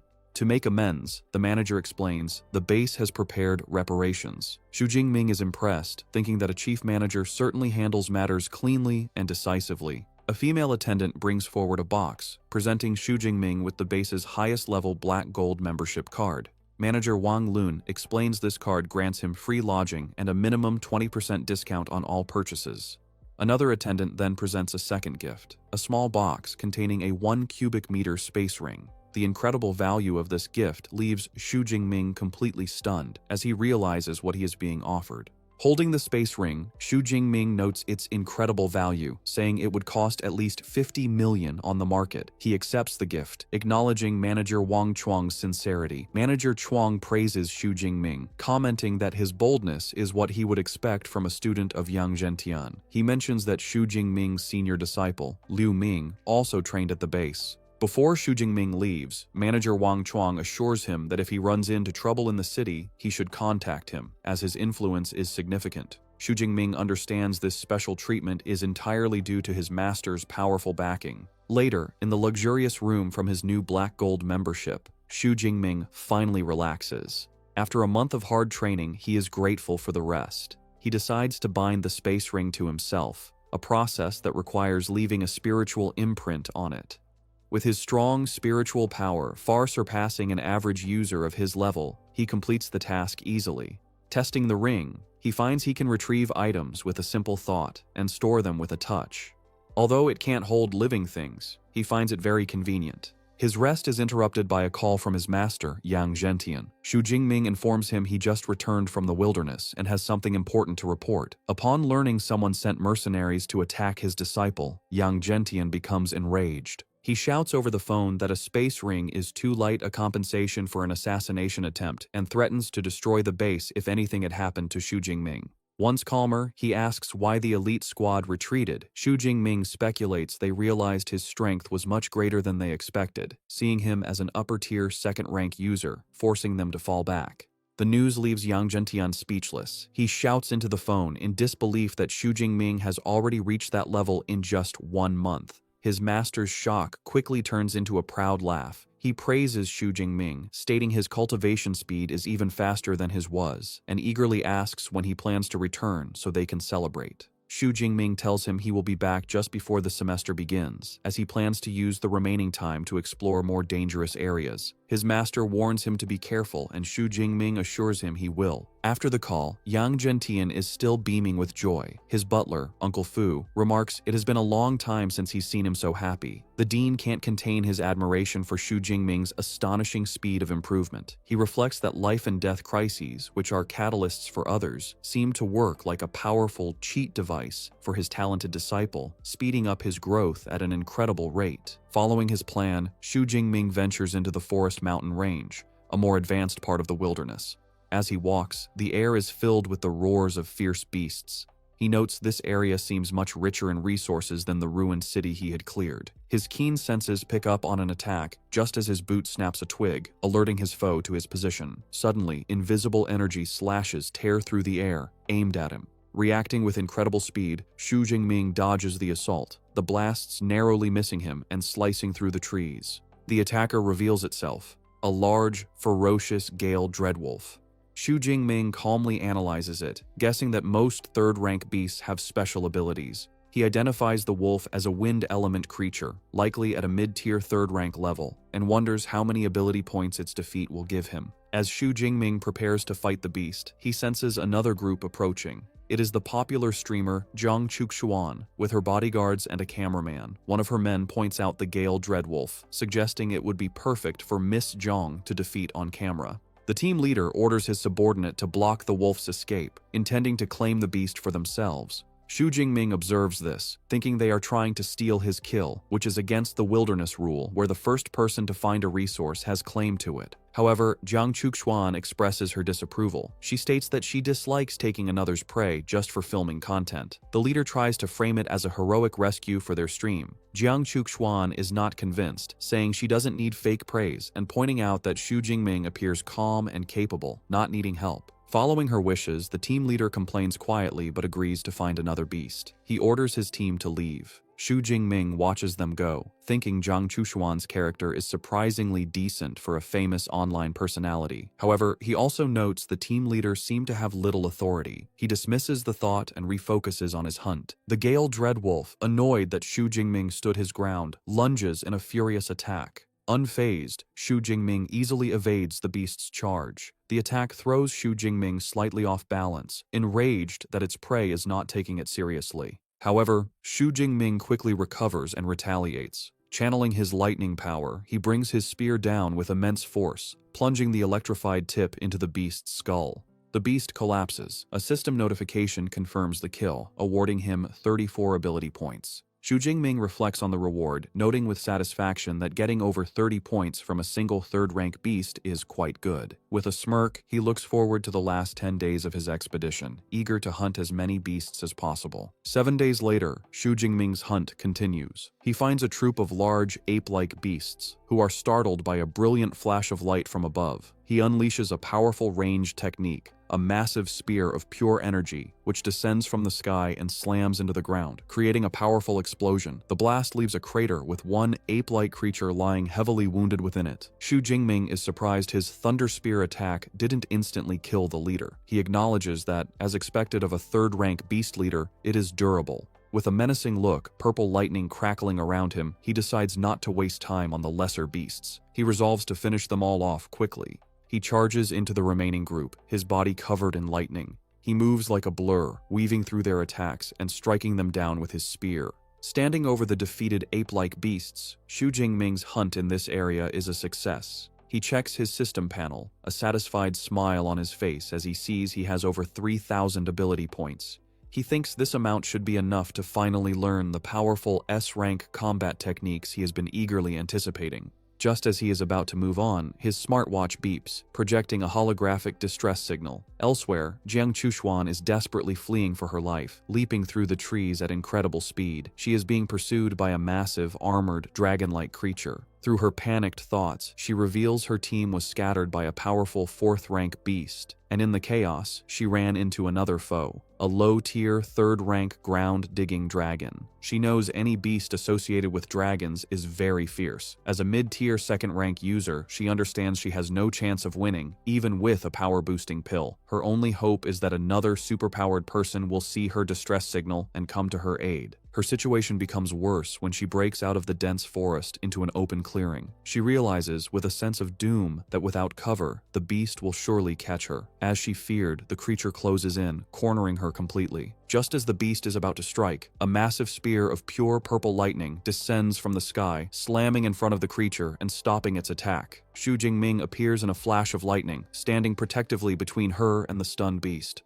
Jiang Chuxuan looks on in utter shock, immediately recognizing her savior. Seeing him stand his ground, Jiang Chuxuan frantically tells him to run, explaining that the creature is a low-tier, third-rank, ground-digging dragon he can't defeat. However, Xu Jingming ignores her warning, planting his spear in the ground as he calmly faces the beast, leaving her stunned. Frustrated that he won't listen, she feels responsible. She thinks it would be one thing if she died alone, but she can't bear the thought of getting an innocent person killed. Making a selfless choice, she sprints past him, shouting for him to escape while she tries to hold off the creature. The ground-digging dragon roars and charges at them both. Jiang Chuxuan prepares to fight. Before she can act, Xu Jingming unleashes his power behind her. He summons a massive spear of crackling lightning and hurls it over her head at the charging beast, leaving her to watch in stunned silence. The energy spear descends at incredible speed, piercing directly through the beast's armored head in a massive explosion of purple lightning and gore. The creature collapses, its head completely destroyed. Jiang Chuxuan falls to her knees in complete disbelief, stammering about how the fearsome beast was killed in a single instant attack. She looks up at Xu Jingming, thinking about his terrifying power. She realizes the sonic boom she heard earlier was from him, and wonders how he could be so strong when he's supposed to be only an upper-tier second-rank user.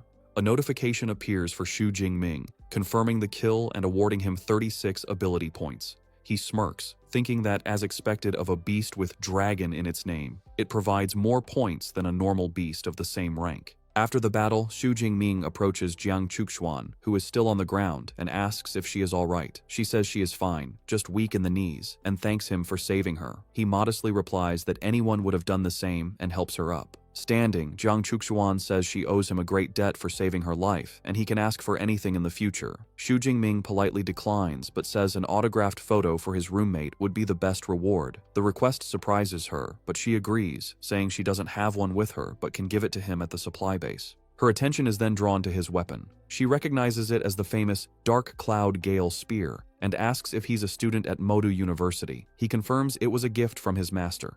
Zhang Chuxuan explains the weapon is famous because it's so heavy only powerful users can wield it. She introduces herself as a second-year student from the Elemental Academy. Hearing this, Xu Jingming greets her as a senior. She internally notes she's never heard his name at school and concludes he must be a very low-key upperclassman. He realizes she thinks he is a senior because most students don't reach his power level until their third year, and he decides not to correct her. Still in awe, Zhang Chuxuan marvels that he could instantly kill a strong upper-tier third-rank creature. As he prepares to leave, she stops him. With a blush, she shyly asks if she can travel with him for a while, explaining she was separated from her bodyguards and can't survive alone in the wilderness.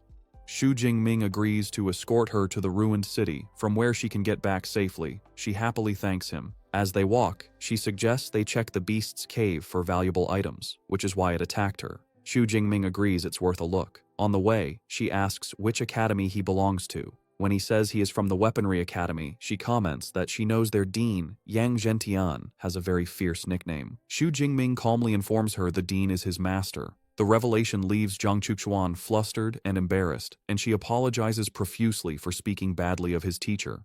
Xu Jingming is taken aback, thinking that for a cold online ice goddess, she is quite a chatterbox in person. Zhang Chuxuan leads him to a dark, rocky cave, the ground-digging dragon's lair. Inside, he cautiously tells her to stay behind him, as he is unsure of what dangers lie ahead. She agrees, following closely as he leads with his spear crackling with protective lightning. Their caution soon turns to amazement. Deeper inside, they discover a hidden oasis. A small spring of clear turquoise water is surrounded by a garden of rare and fragrant flowers. Xu Jingming is stunned, identifying several high-grade medicinal herbs. His shock grows as he realizes the spring is an S-grade Earth Spirit Spring, a legendary healing treasure.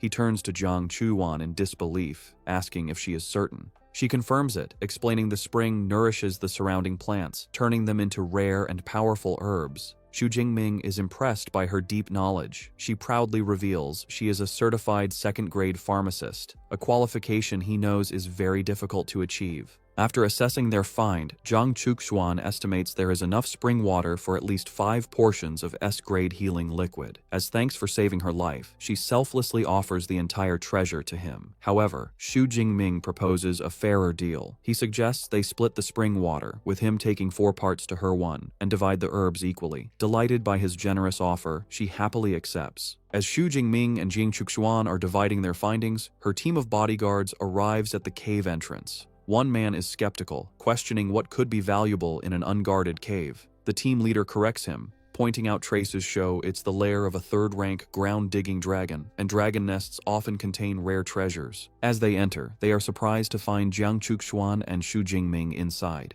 She is startled by their sudden appearance, internally worrying that if this elite team of third-rank users discovers the S-grade spring, there will be trouble. The leader greets her, saying they've been searching for her. He then curiously notes Xu Jingming's presence. Thinking quickly, Zhang Chuxuan explains Xu Jingming is a senior from her school she just met. She gestures to the treasure, suggesting that since the herbs are high quality, they should all share. The leader smirks and accepts, but a subordinate whispers to him that the spring seems to be the legendary S-grade Earth Spirit Spring, a priceless treasure. The revelation instantly changes the atmosphere. The bodyguards' eyes glow red with greed as they realize the immense value. Both Xu Jingming and Zhang Chuxuan sense the immediate shift in their demeanor. The leader's friendly facade drops, replaced by a menacing grin as he remarks that she doesn't seem very honest. Realizing the danger, Zhang Chuxuan decides to surrender the treasure. She says the team can have everything and tries to pull Xu Jingming away. When he does not move, she urgently whispers that the bodyguards are all peak third-rank users and they stand no chance. However, Xu Jingming calmly replies that he doesn't consider himself weaker than them. He adds that even if they gave up the treasure, the team wouldn't let them go alive, a chilling thought she realizes is true. The team leader laughs, confirming Xu Jingming's words. He admits that while the boy's tone is arrogant, his guess is correct. He explains their ruthless logic. Zhang Chuxuan is famous.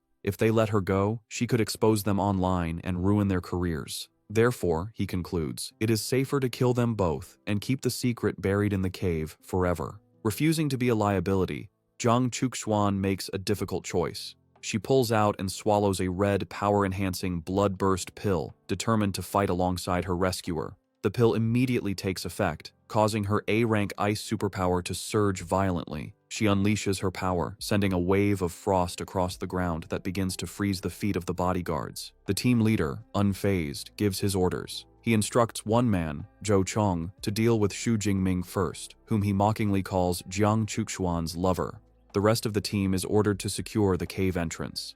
With the plan set, the leader turns his attention to Jiang Chuxuan. His body transforms, his C-rank ability turning him into a massive, ferocious, saber-toothed tiger. He menacingly tells her that her life ends today. His men make cruel and lewd remarks, suggesting they should record everything before killing her, revealing their monstrous nature. Jiang Chuxuan is filled with despair, horrified to be facing beasts in human skin. She cannot accept dying in such a place, her greatest regret being that she dragged Xu Jingming into her fatal situation. She turns to warn him, only to be shocked by what she sees. In a flash, the battle turns.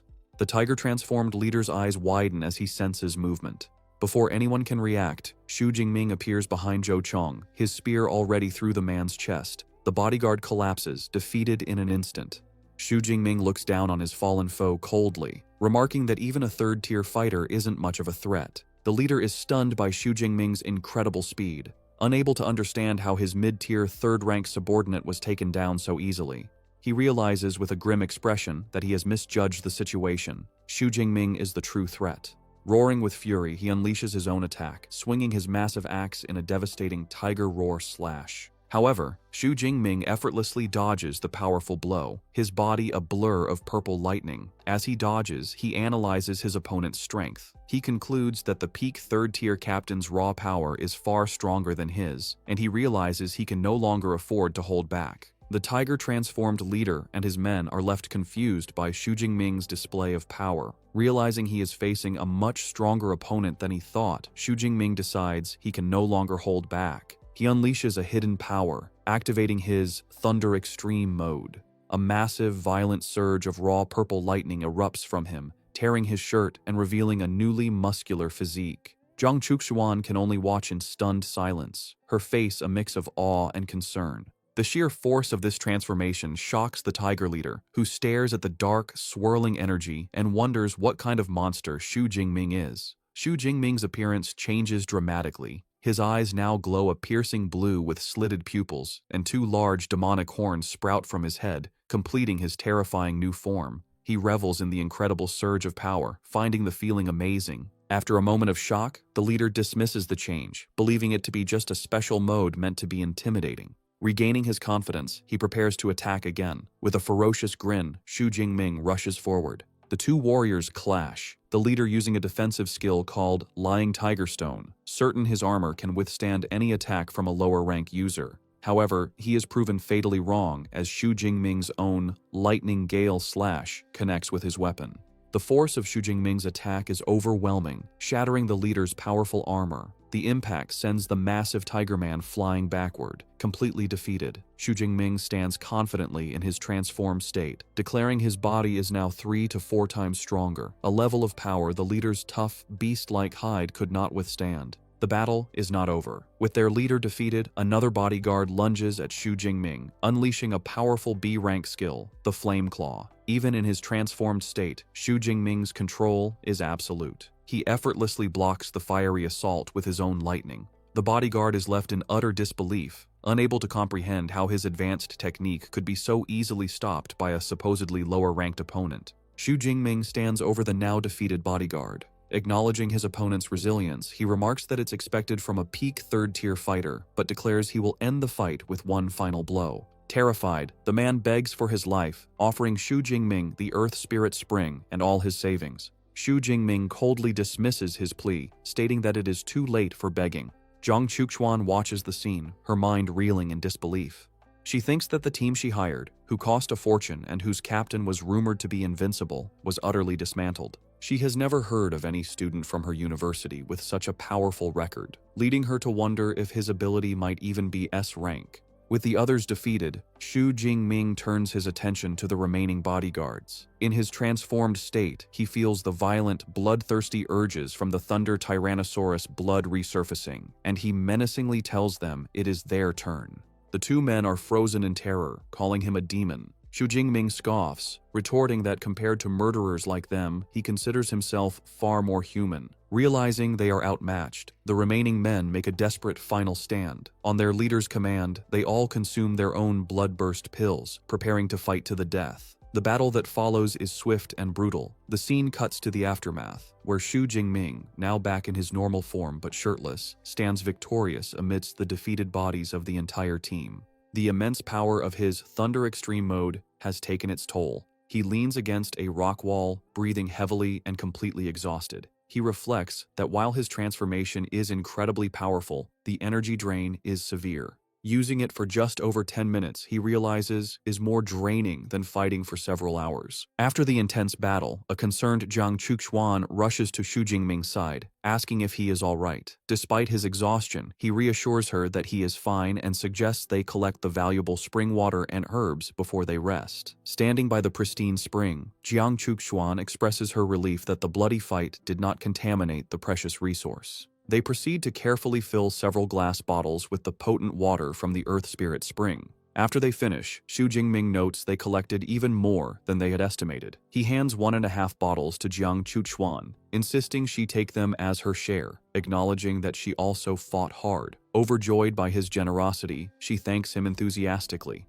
However, their moment of relief is cut short. Suddenly, Jiang Chuxuan stumbles and cries out in pain. She collapses forward against Xu Jingming, realizing with dread that the severe side effects of the bloodburst pill she took earlier are finally kicking in. The severe side effects of the bloodburst pill finally hit Jiang Chuxuan. She cries out in pain and collapses forward against Xu Jingming, who is surprised but catches her. Lying on the ground, she thinks about how she is powerless, unable to use her energy, and too weak to even get clothes from her space ring. Trembling and blushing, she feels deeply embarrassed and worries about the bad impression she's making. Seeing her condition, Xu Jingming says the pill's side effects are strong and that he will take her somewhere to rest. Without waiting for a response, he lifts her into his arms, which surprises and flusters her. As he carries her, her heart beats rapidly, and she wonders if it's because this is the first time she has been so close to a man. Xu Jingming carries her to a small grassy clearing and gently sets her down. He tells her to rest there while he goes to collect the remaining herbs. Before leaving, he takes off his own black shirt and offers it to her so she can cover herself. Jiang Chuxuan accepts it, thinking about how kind and considerate he is.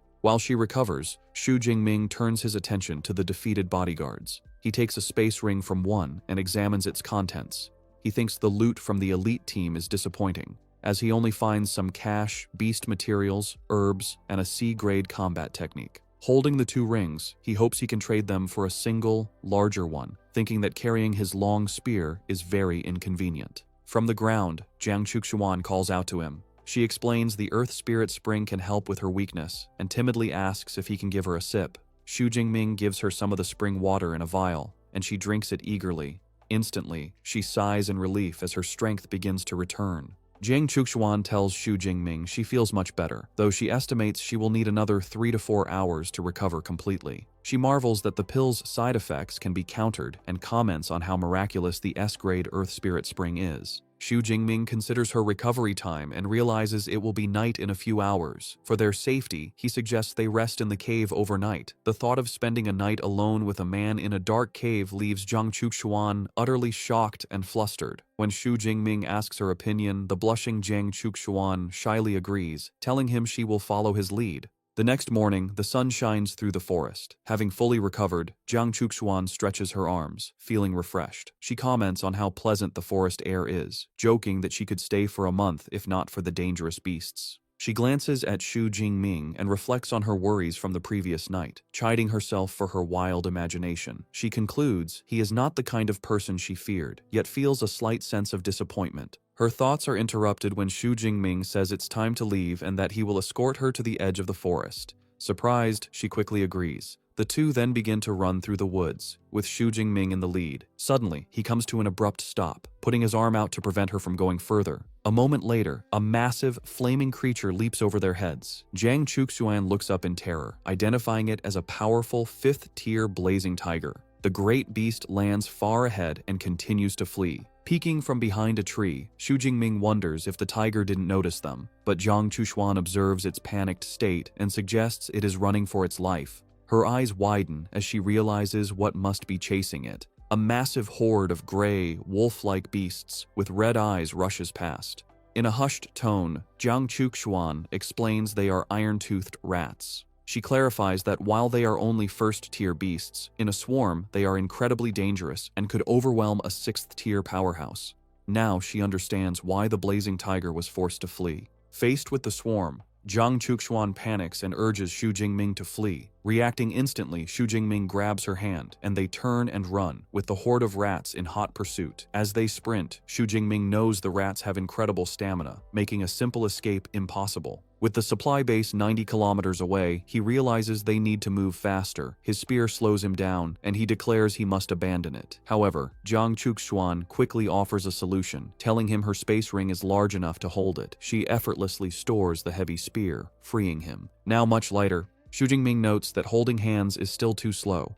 He suggests it would be more efficient for him to carry her on his back, a proposal that leaves a stunned Jiang Chuxuan speechless. Before she can object, he swiftly lifts her onto his back and continues their escape at an even greater speed. He eventually breaks out of the forest and into a ruined city. However, their relief is short-lived. They see the swarm devouring another beast's corpse. Xu Jingming grimly realizes their worst fear has come true. The rat tide has overrun the entire area. Cornered, he declares they must fight. He activates his Thunder Extreme mode, his body erupting in purple lightning as demonic horns sprout from his head. He tells a frightened Jiang Chuxuan to hold on tight as he charges into the horde. He becomes a blur of destructive energy, cutting through the rats and earning ability points for each kill. Meanwhile, at a military outpost, Manager Wang Chuang and his team are monitoring the crisis. An official reports the rat tide is over 300,000 strong. Wang Chuang, looking grim, remarks it will be a devastating blow to the ecosystem. A subordinate shows a map of trapped ability users, lamenting that most will likely be devoured.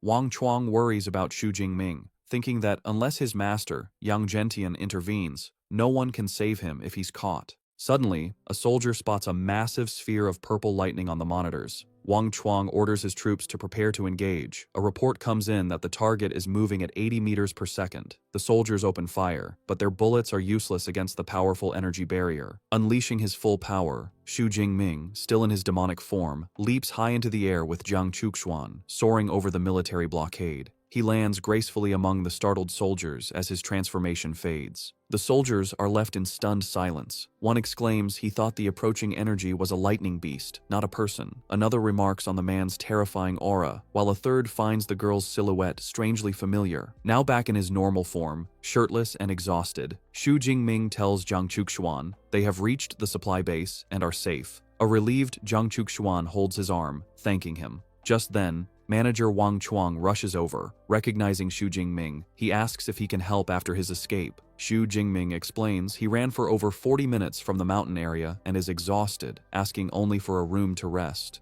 Internally, Wang Chuang is astounded, knowing the mountains are over 90 kilometers away. He thinks even a fourth-tier ability user would struggle to break through the horde from such a distance. Eager to help, Wang Chuang offers to arrange a room, but Jiang Chuxuan steps in, stating she will take care of him. As she supports the weary Xu Jingming, nearby soldiers begin to gossip. They recognize her as Goddess Jiang and comment on how lucky the young man is. They speculate about their relationship, with one soldier lamenting that his goddess has been stolen. 2 full days and nights later, Xu Jingming finally awakens in a comfortable bed. He finds Jiang Chuxuan by his side, who greets him with a cheerful smile. She tells him he has been asleep for a long time and she was about to give him some Earth Spirit Spring to help him recover. Surprised he slept so long, Xu Jingming asks about the wilderness. Jiang Chuxuan informs him the rat tide has not yet receded, so the area is under lockdown. She adds that after it's over, there will likely be very few beasts left. Realizing there is no reason to stay, Xu Jingming decides to return to the university, as the semester is about to begin.